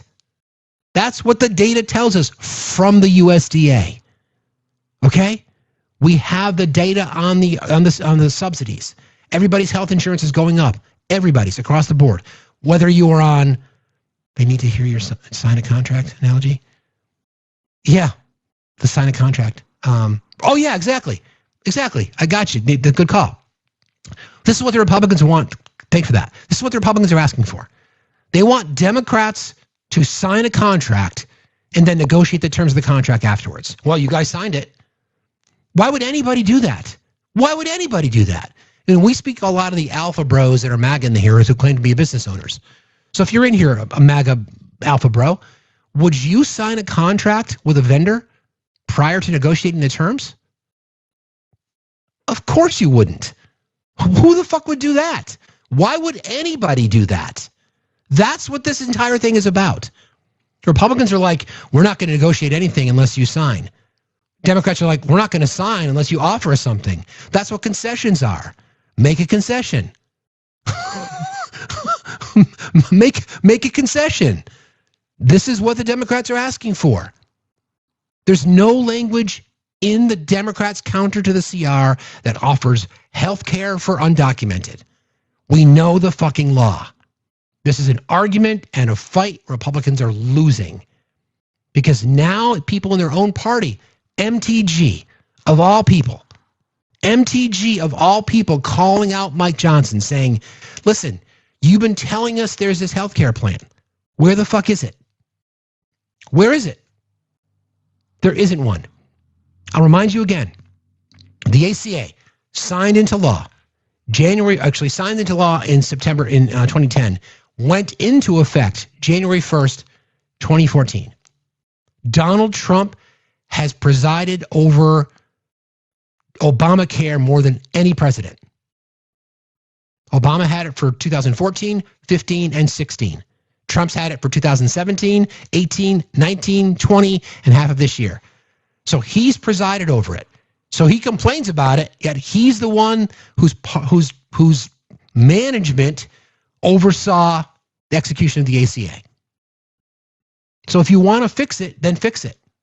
I can tell you right now, friends, I'll ask you in the chat. If the Republicans came out with a health care plan tomorrow that benefited you, wouldn't you be psyched? Of course you would. We all would. We want fucking health care. we want health care. Why wouldn't we? then why not be a hero to the middle class? Instead, all you're doing is lying. Dems did put that offer in, Tona. Dems should offer to put subsidies back in, Repubs sign, and we'll negotiate afterwards. It doesn't work that way, though, Tona, sadly, because Democrats don't have any chairmanship in the Senate. They can introduce a bill. They tried through unanimous consent on SNAP, and Republicans said no. Josh Hawley put a bill in that's sitting in the Appropriations Committee right now to fund SNAP, and Republicans have said no. Democrats have no power other than what they're doing in the Senate. That's the only leverage they had. And they're standing up for 40 plus million Americans. SNAP benefits, ACA subsidies, etc. Democrats have no power to fix it. They need Republicans to be like, we'll open the government, we'll sign the ACA subsidies, and at that point, we'll try to appropriate. Knickers, how are you today? Hi, Steve. Can you hear me? I can. Yes, thanks for being here. What's on your mind? Hi. I have a quick statement. MTG, Marjorie, I think she's up to no good. I think she's talked with people in her party to make herself look good so that other people will think she's going, that she's more likable to our party. And once she's in, she's in. She's back to her ruthless, rude self. I believe it's an act. Yeah, well, she's running for Senate. So I think she's doing it to try to cleanse her, to cleanse her image a little bit. Yeah. Once she's in, she's back in. She's a ruthless person, and I hope people catch on to what she's up to. Yeah, I mean, I don't disagree with you, but the fact that she's calling out her own party, saying there's no health insurance plan here, we've not seen one. Where is it? I think that I'll take her word for that. That's because we've not seen anything. Yeah, I think afterwards, we'll see. But I really appreciate you. I love what you do. I'm here every morning. I just want to thank you. Thank you, Knickers. I appreciate you. Have a good day. Be safe out there. You too. Yeah, I mean, there's a lot of image cleansing happening for MTG at the moment, but it doesn't change the fact that what she said. Mike Johnson promised that we'd see all this stuff. We've not seen anything. Why would she not say it? Why would she not brag about it? This is Republicans out protecting healthcare, but she's done none of that. Only to say that Mike Johnson hasn't shown me dick, as they say. Hello, Toodle. How are you, buddy? Good morning, Dobre Utra. Another great day in the U.S. All right. Exactly. Great show today. No propaganda, misinformation, or disinformation detected so far. Appreciate that. How'd you do in the quiz?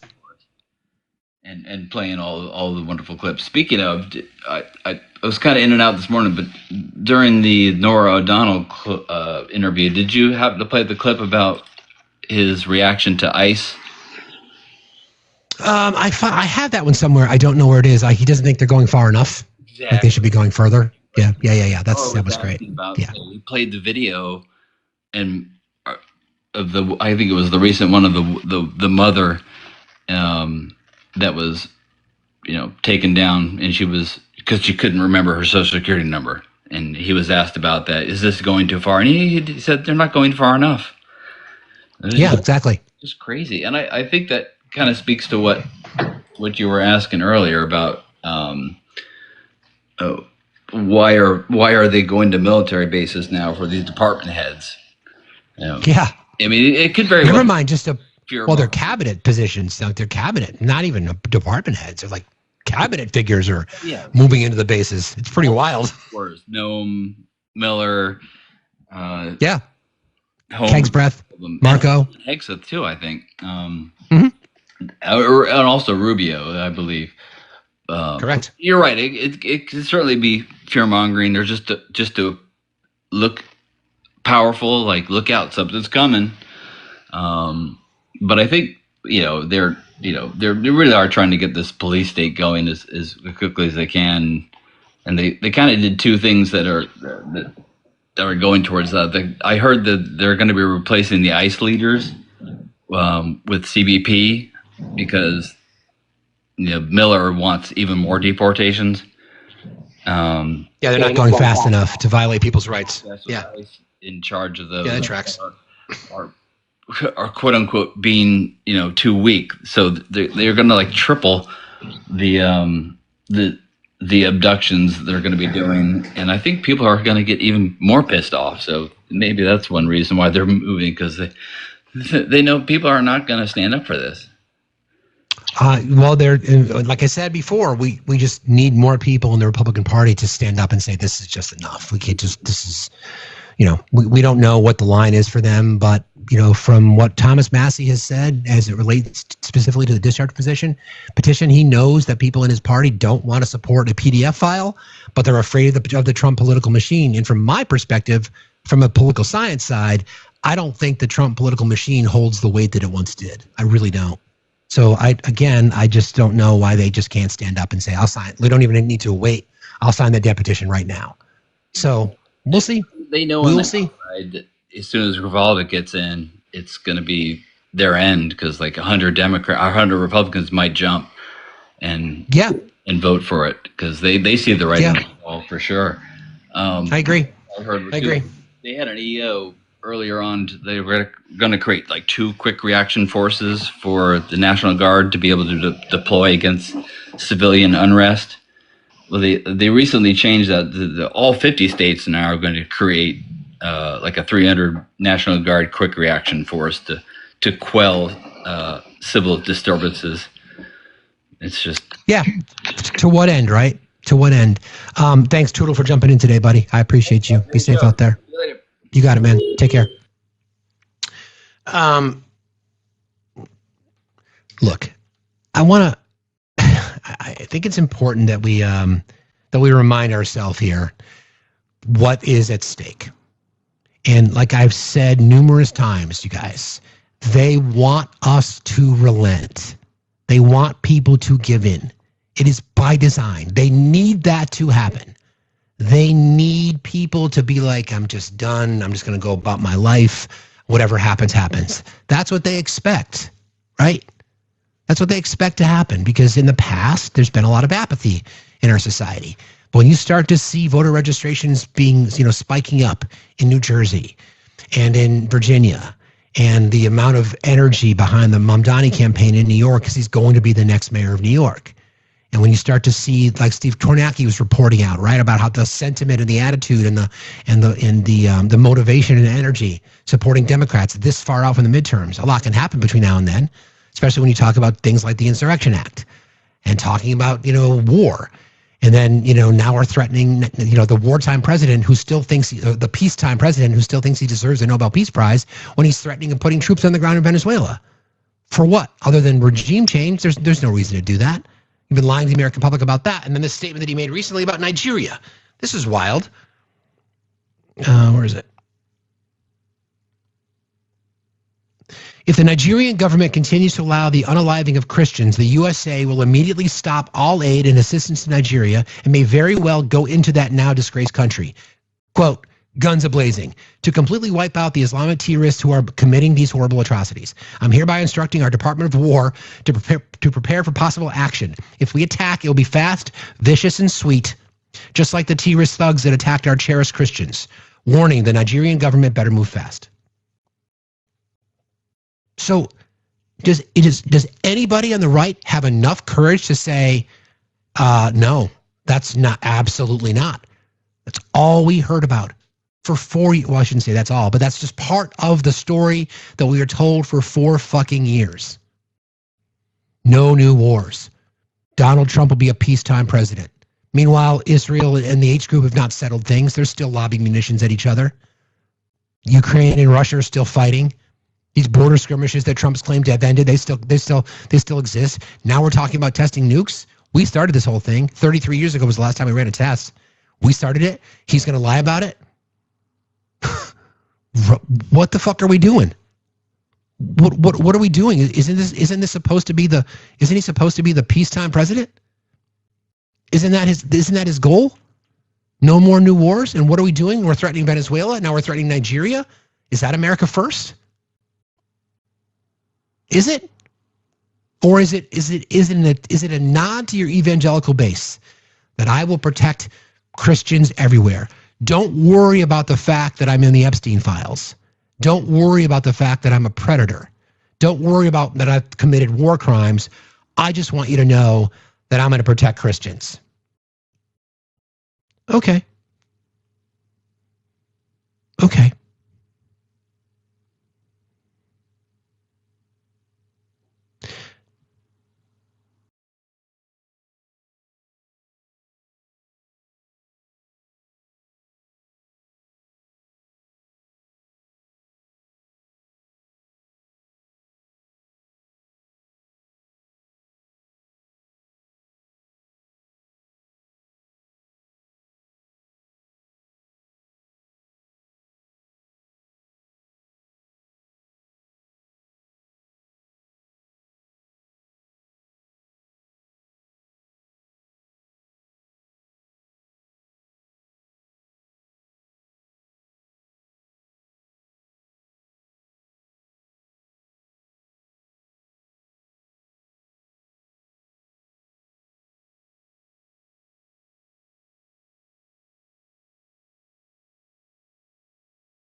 Yeah, because you're not transparent, you fuck.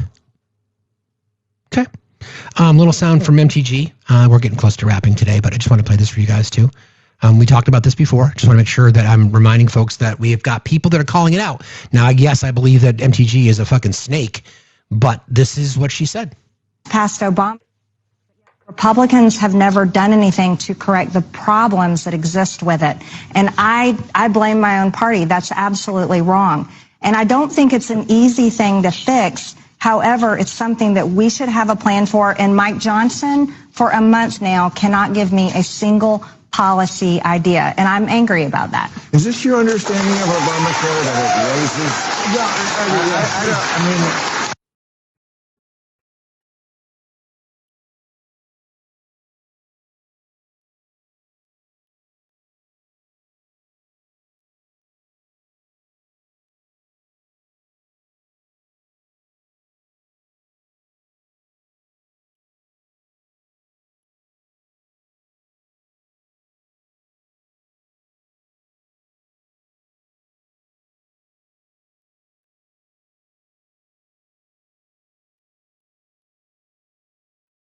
When MTG is the voice of reason, I know there's no sound, the clip ended.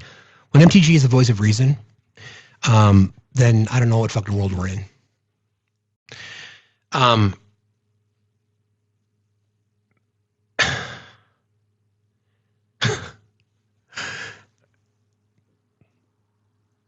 just trying to think about the best way to kind of address that, other than to say we know what our game is. Okay, let me do this. This is Scott Bessent talking about Trump's use of emergency contingency funds available to him under the law, that it's designed for that. Two judges in New England, Rhode Island and Massachusetts, I believe, have said, you need to do this, dude. So Scott Bessent, trying to make the rounds, trying to prop up his boss. This is what he had to say. Judges ruled Friday night the White House must tap into the contingency funds to partially cover SNAP benefits that expired this weekend due to the shutdown. Yesterday, the court clarified that at least a partial payment needs to be made by Wednesday. When can we expect the Trump administration to make these payments? Well, President Trump just truthed out that he needs to hear from the courts how this is going to be done. He did.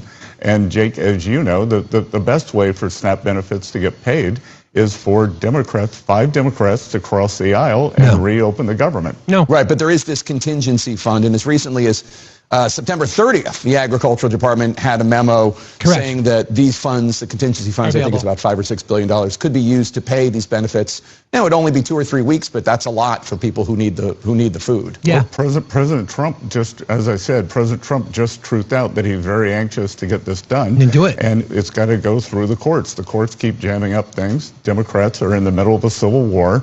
And they should just open the government. That is the easiest way to do this. Is the administration going to appeal the ruling by the judge? Is that what you mean by the courts need to weigh in? Because the courts have weighed in. No, but there's a process that has to be followed. So we got to figure out what the process is. President Trump wants to make sure that people get their food benefits. Really? So it could be done by Wednesday. Could be. Okay. Could be. And 5 Democratic senators could cross the aisle and open the government by Wednesday.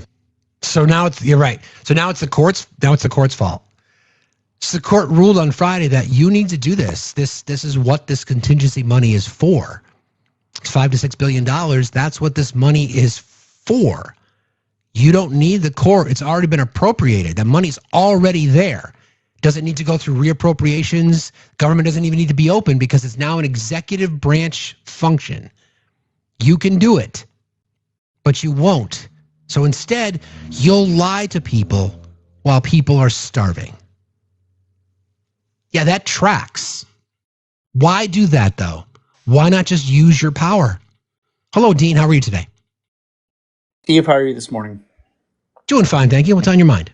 Oh, well, I just wanted to remind people, too, that in 2019, during the shutdown, Donald Trump had no problem using the contingency fund for SNAP. Correct. Because at that point, it wasn't a huge hot-button topic for him because he hadn't cut $186 billion out of the program. So, that's correct. Him saying he's got to go through the courts and I don't know how to do it, that's all bullshit. Because he's done it before, he knows he can do it. This is just part of the cruelty that this administration is doling out. That's exactly right. Yeah, we're fighting over food. That should tell you everything you need to know. You know, and the Republicans are giving people giving Democrats the option. If you don't let us take the insurance away from everybody, then we're going to take the food away from everybody. So it's exactly right. I'm glad you said that. That's exactly right. That's exactly right, Dean. Thanks for jumping in today. I appreciate it. Yep. Good to see you. You too. See you later. Take care. He's right about that. Your options, Democrats, are we are either going to kill the subsidies or starve people. Like, what? Just agree to our demands. I'm asking anybody, the most hardcore, even Mr. Nice Guy who shows up here a lot because he loves me, kiss, kiss. Even he's the most hardcore idiotic Trumper there is out there. And even he who brags about his business acumen wouldn't sign a contract and then negotiate the terms after.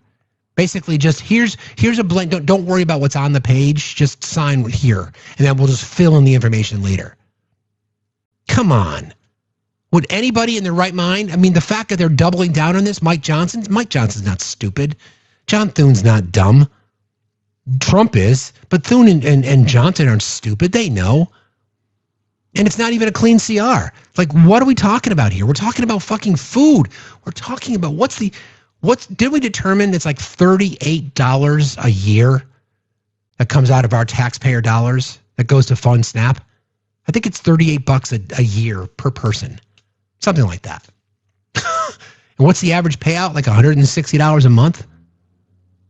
And we're fighting about that? Just do the fucking right thing and feed people. They can't do it because they're afraid of what? Now they just look horrible. People are making the claim that he's already used the money. Like, I don't know about that. I know that the money is, it's a contingency, so there will be a receipt somewhere that we'll find. Right? Is it like 1 cent a day? Something to that effect? I don't know. It's crazy. Why the fuck are we doing this? It's food. Just be the fucking adults in the room and just get it done. All right. I have a couple more things I want to play for you guys. Scott Duffy. We'll hear from Scott Duffy. He's the Transportation Secretary. Mike Johnson first. Miguel. He's scrambling. The president's been very busy. He was in, Asia doing all these trade agreements. I've been a little busy, as you know. We haven't spoken since he returned. I sent him a text earlier this morning. I saw that as well. What you're seeing is an expression of the president's anger at the situation. He is as angry as I am and the American people are about this madness. And he just desperately wants the government to be reopened so that all these resources can flow to the people who need it so much. Look, as I've said many times about the filibuster, it's not my call. I don't have a say in this. It's a Senate chamber issue. We don't have that in the House, as you know.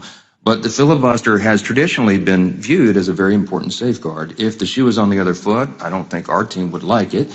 The Democrats, look, they've said what they would do. They would pack the Supreme Court. They would make Puerto Rico and D.C. states. Okay. They would ban firearms. No. They would do all sorts of things that would be very harmful for the country. And is that disinformation, misinformation, or propaganda about the firearms? Propaganda, disinformation, or misinformation? That's propaganda. Okay? He's just throwing shit out there, hoping people will respond to it. That's bona fide propaganda. It's just not fucking true. Okay? It's not even a question. It's not disinformation per se, because he can't point to anything saying the Democrats have legislation introduced that is going to take away your firearms. No, he's just trying to go out there and say, oh, they're going to take your firearms away. He's fucking the safeguard in the Senate has always been the filibuster. But again, not my issue, not something I get to even weigh in on. My opinion on this is not relevant. It's the senators. But I think that it just is another expression of the frustration, of the pressure that is being felt, the anger by the president and by me and all of us that we're in this situation at all. Do your basic job. Do your basic job, Mike. How about you do yours? How about you open the government and then allow debate on extending the subsidies, right? Swear in Rep. Grijalva so that we can get the Epstein files released, because that's what the country wants to see. But you can't do that, right? You can't do that because you've lied for the last month and now you're stuck. And now you don't know what to do. Now you're in a bind because the president is demanding that the filibuster be destroyed using the nuclear option, right? It's not a clean CR, Dunk. It's not. It's not a clean CR. We know it's not a clean CR because the Republicans put more into it. Security, funding for Capitol security, for members of the White House staff, for members of Congress. They've added funding for DC, so it's not clean. The answer is no. And at the end of the day, it doesn't matter because the big, beautiful bill passed with more bipartisan opposition. 3 Republican senators voted against it. So it's bipartisan. So no bipartisan support for it, only bipartisan support against it. So that's what Republicans are doubling down on. They want people to lose their health insurance. They want people to lose SNAP benefits. They want costs to go up significantly, 114%. 114%. That's what they want. Do I still have that sound from this guy? Where is it?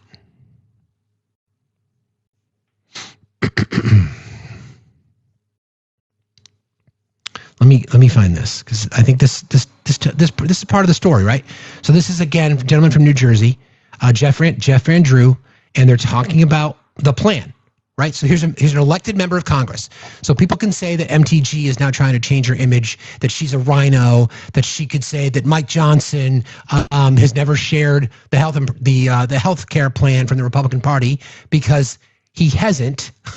So this is Jeff Van Drew when asked the same question, right? We know that this is going to harm people. We know that people's health care costs are going to go up, and this is how he answered it. But are you concerned about the backlash from voters if the GOP does not come up with a plan here?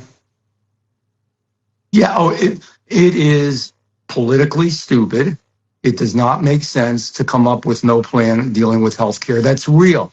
That really helps people. That's real. And this is, let me explain something. I'm a conservative, and there's a lot of conservatives in the Republican Party, but just like Trump is, I really believe he is, whether you like him or not, a populist conservative that cares about real people. You can't be the party you know. You can't take health care away from people. But they're doing that. You have to have a plan, and the plan is to come up with something better. That's not going to happen in a few weeks. That's going to take a good part of the year to have something substantive and real that works, and we can do that. What did really? How? Thank you for telling us what we already know. There is no solution to healthcare unless Republicans agree to extend the ACA subsidies. Period. There is no solution. You do not have a healthcare plan. You've been lying about it. It goes back a decade. Donald Trump presided over Obamacare more than any other president. You're being lied to, MAGA. We Democrats are defending your health care as we speak. That's what their no votes are. They're saying, no, we don't want people that are represented by Republicans in Congress to lose their health care. No, we don't want all those voters in states that Donald Trump won in 2024 to lose their health care. No, we don't want able-bodied workers, people who are working, veterans, and the disabled, which account for 90+% of recipients who are on SNAP. We don't want them to lose their benefits. You've been lied to over and over and over again. To what end? Because they've got to pay for their tax cuts. And they know that if they cannot get this across the finish line by Democrats agreeing to it, then they're going to blow a bigger hole in the deficit. A bigger hole. It's already around $4 trillion. It could go as high as $6 trillion. Because they're pandering to their rich donors again. And families will go hungry. We've discussed this about tens of millions of American homes, United States citizens' homes, in 2025 are food insecure, not knowing where their next meal comes from. Why are we fighting about food? Food. You're not fighting about what color to paint your living room. We're not fighting about, who has property rights to that body of water. We're not fighting about any of that shit. We're fighting about fucking food. Families to eat. 26 days away from Thanksgiving or whatever the number is. What are we fucking doing? Fighting about food. Somebody want to explain that to me? Seriously. Raymond, how are you today? I'm doing okay. Raymond? Hi, Raymond. Hello. Hello. What's on your mind? Trump. Raymond, are you there? Yes, I'm there. Okay, what's on your mind today? Trump, when he was inaugurated, he lied about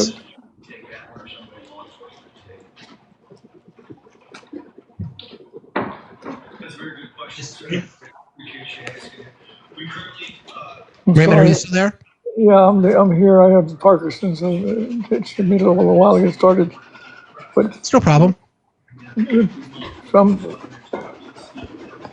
had an interview with, had a talk with his nephew, and his nephew was talking about his nephew's son, and he's telling him, and Trump told him to go ahead and put him someplace where he would be, where he'd lose his life. And he said that would be more favorable to get the old people out of the homes. And that was, and the other thing about it, there was something I seen him today, there's a mistake. He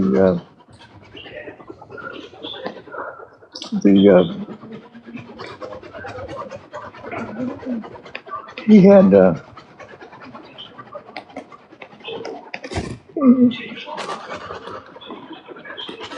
oh shit. Take your time. We're good. Take your time.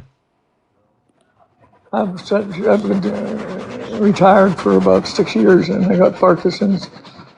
And I've been watching the news, and I watch you guys doing. There's not one bit of distruth, lies that you guys tell. You're right on the button.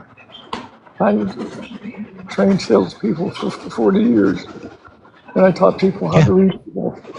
And when I watch this going on, it's unbelievable that people can stand and go against something.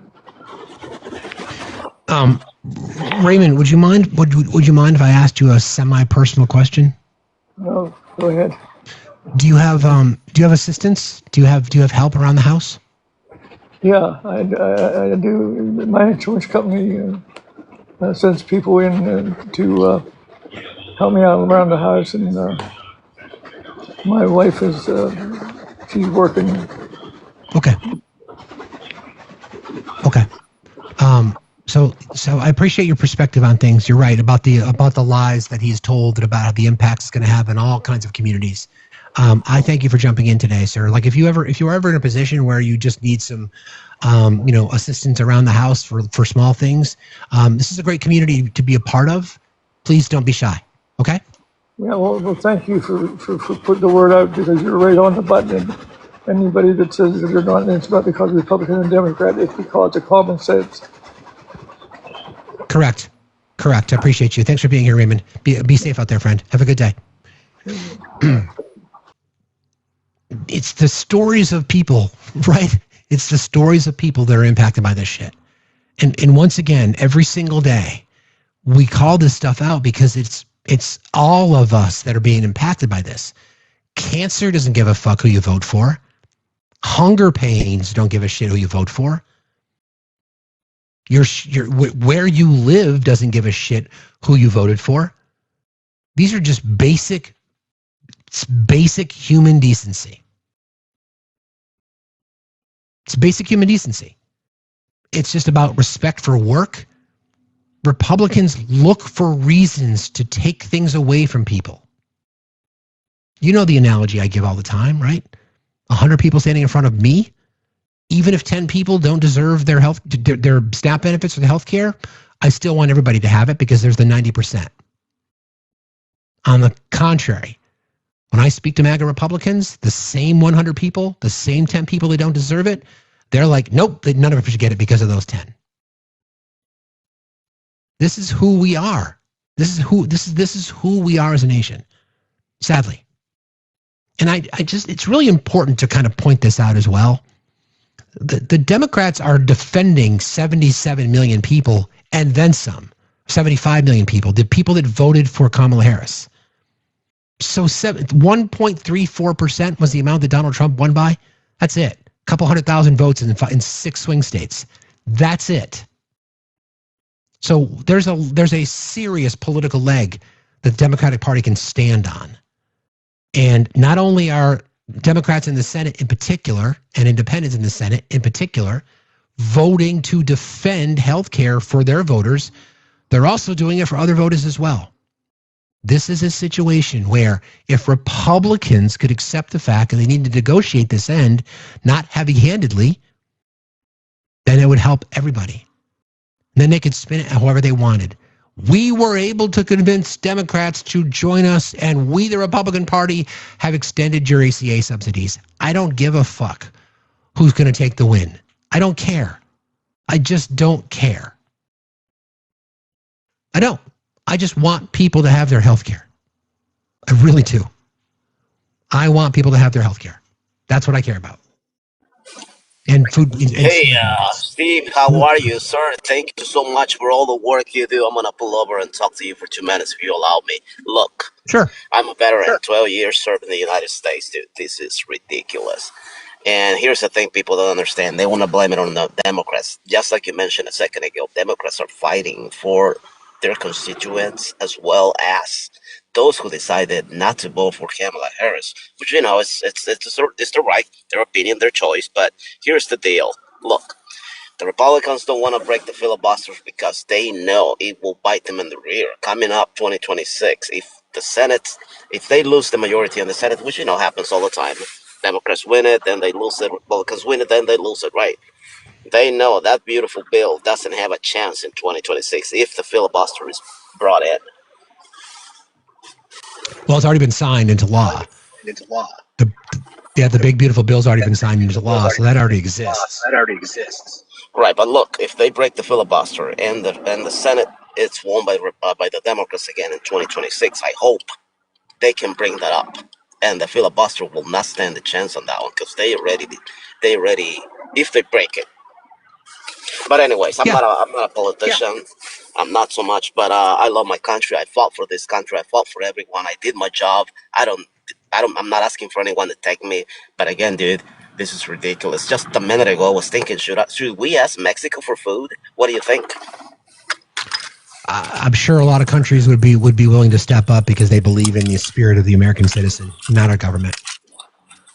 Hey, look, I'm not going to take too much of your time. Still haven't had my coffee. Don't have my thoughts all up there. Thank you for all the work you do, sir.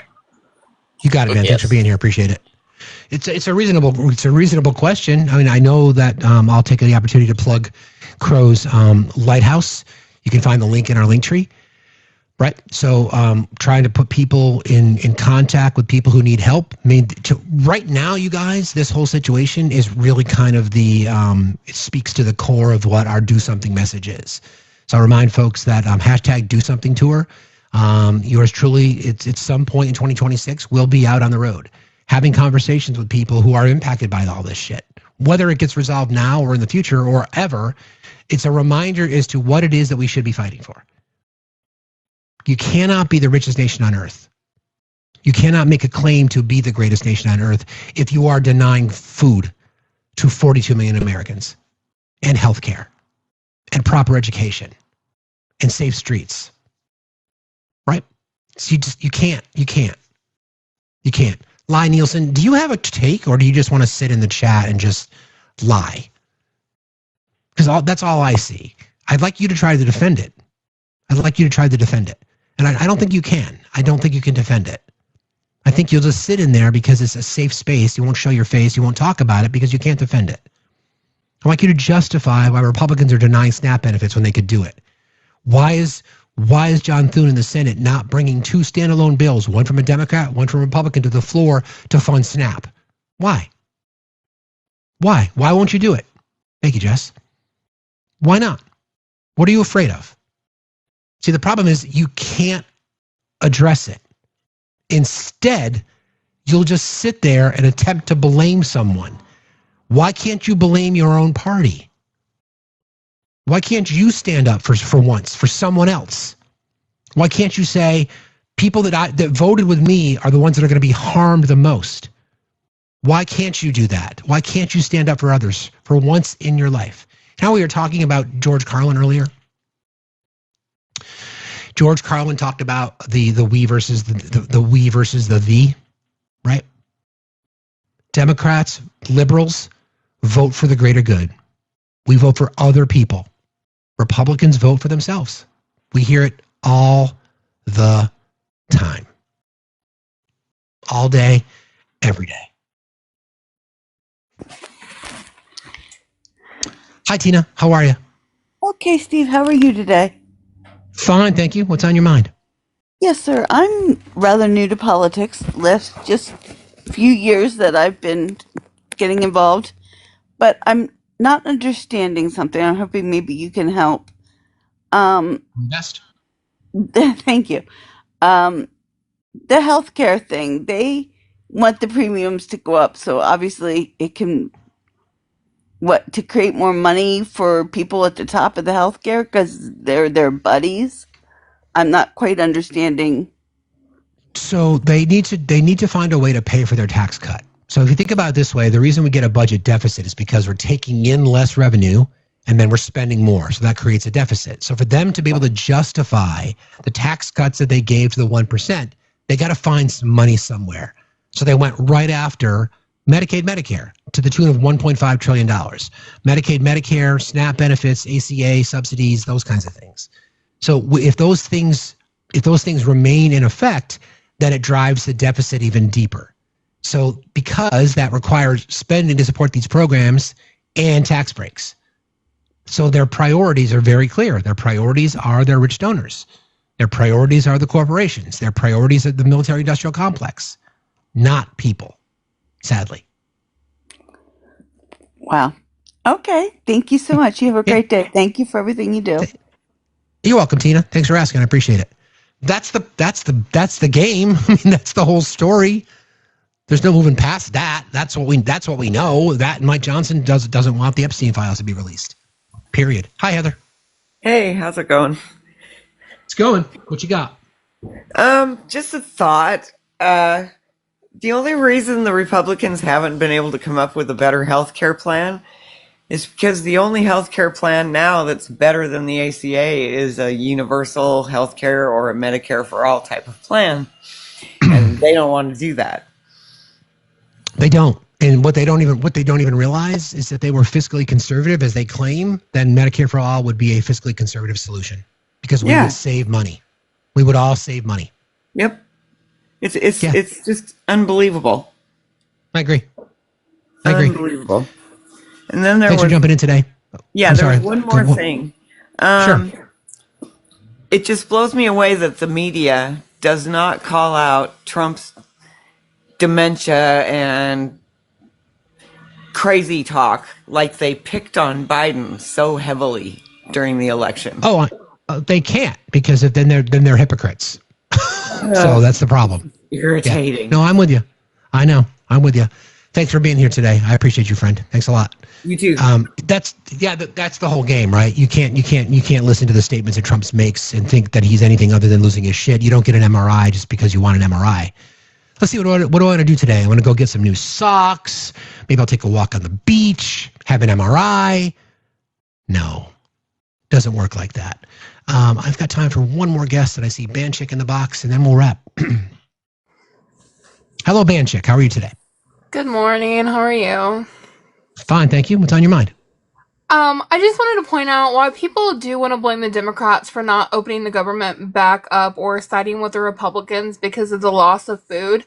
I was having a conversation with my friend because while I think some of us are very kind-hearted and would like to give in because we don't want people to see others starve, that regardless of how much food that you may have, there are people that need this healthcare.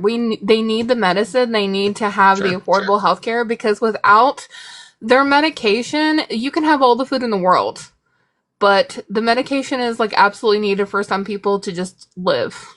So I just think that's good food for thought to just think about. Because yes, food is important, but also so is the medication for those that absolutely need it. I completely agree. Thanks for bringing that up, Anchik. I appreciate you. Have a good day. Be safe out there. You too. Thanks. She's right. I mean, again, it's food. And then we see people chirping in the chat. It's just food. It's food. It's medicine. It's dialysis treatment. It's cancer screenings. What the fuck are we talking about? I think we're going to wrap. That's a good spot to stop. Listen, and thank everybody. Listen, I think you should all pat yourself on the back for getting a B on your propaganda, disinformation, and misinformation quiz. I would like to ask you all just to kind of see if you can put yourself, like, I don't know if you ever spent any time watching Newsmax or watching Fox, but you should, right? Because then you can see what the fight is like and what we're up against and why it's so important that we're paying attention. Okay? We're going to go raid RTP. They usually are on a little bit later than this. So, but we'll go raid RTP. Listen, I want to just say this. It ain't easy out there. Okay? It's not easy. And I know it can be overwhelming, and I get it. And that, you know, I don't ever want people to feel even more overwhelmed when they join our show in the morning. But we're going to talk about this shit because it's really, really important that we remind folks what's at stake. Okay, you guys are the smartest chat on TikTok. I appreciate you all very, very much. Mods, you guys are the best. We're going to go raid RTP. Tell them we said hello. Tomorrow morning, 8 o'clock Eastern time. It's Election Day tomorrow in New Jersey and in Virginia and in New York City. Let's get it done, friends. I appreciate you all very, very much. Until tomorrow,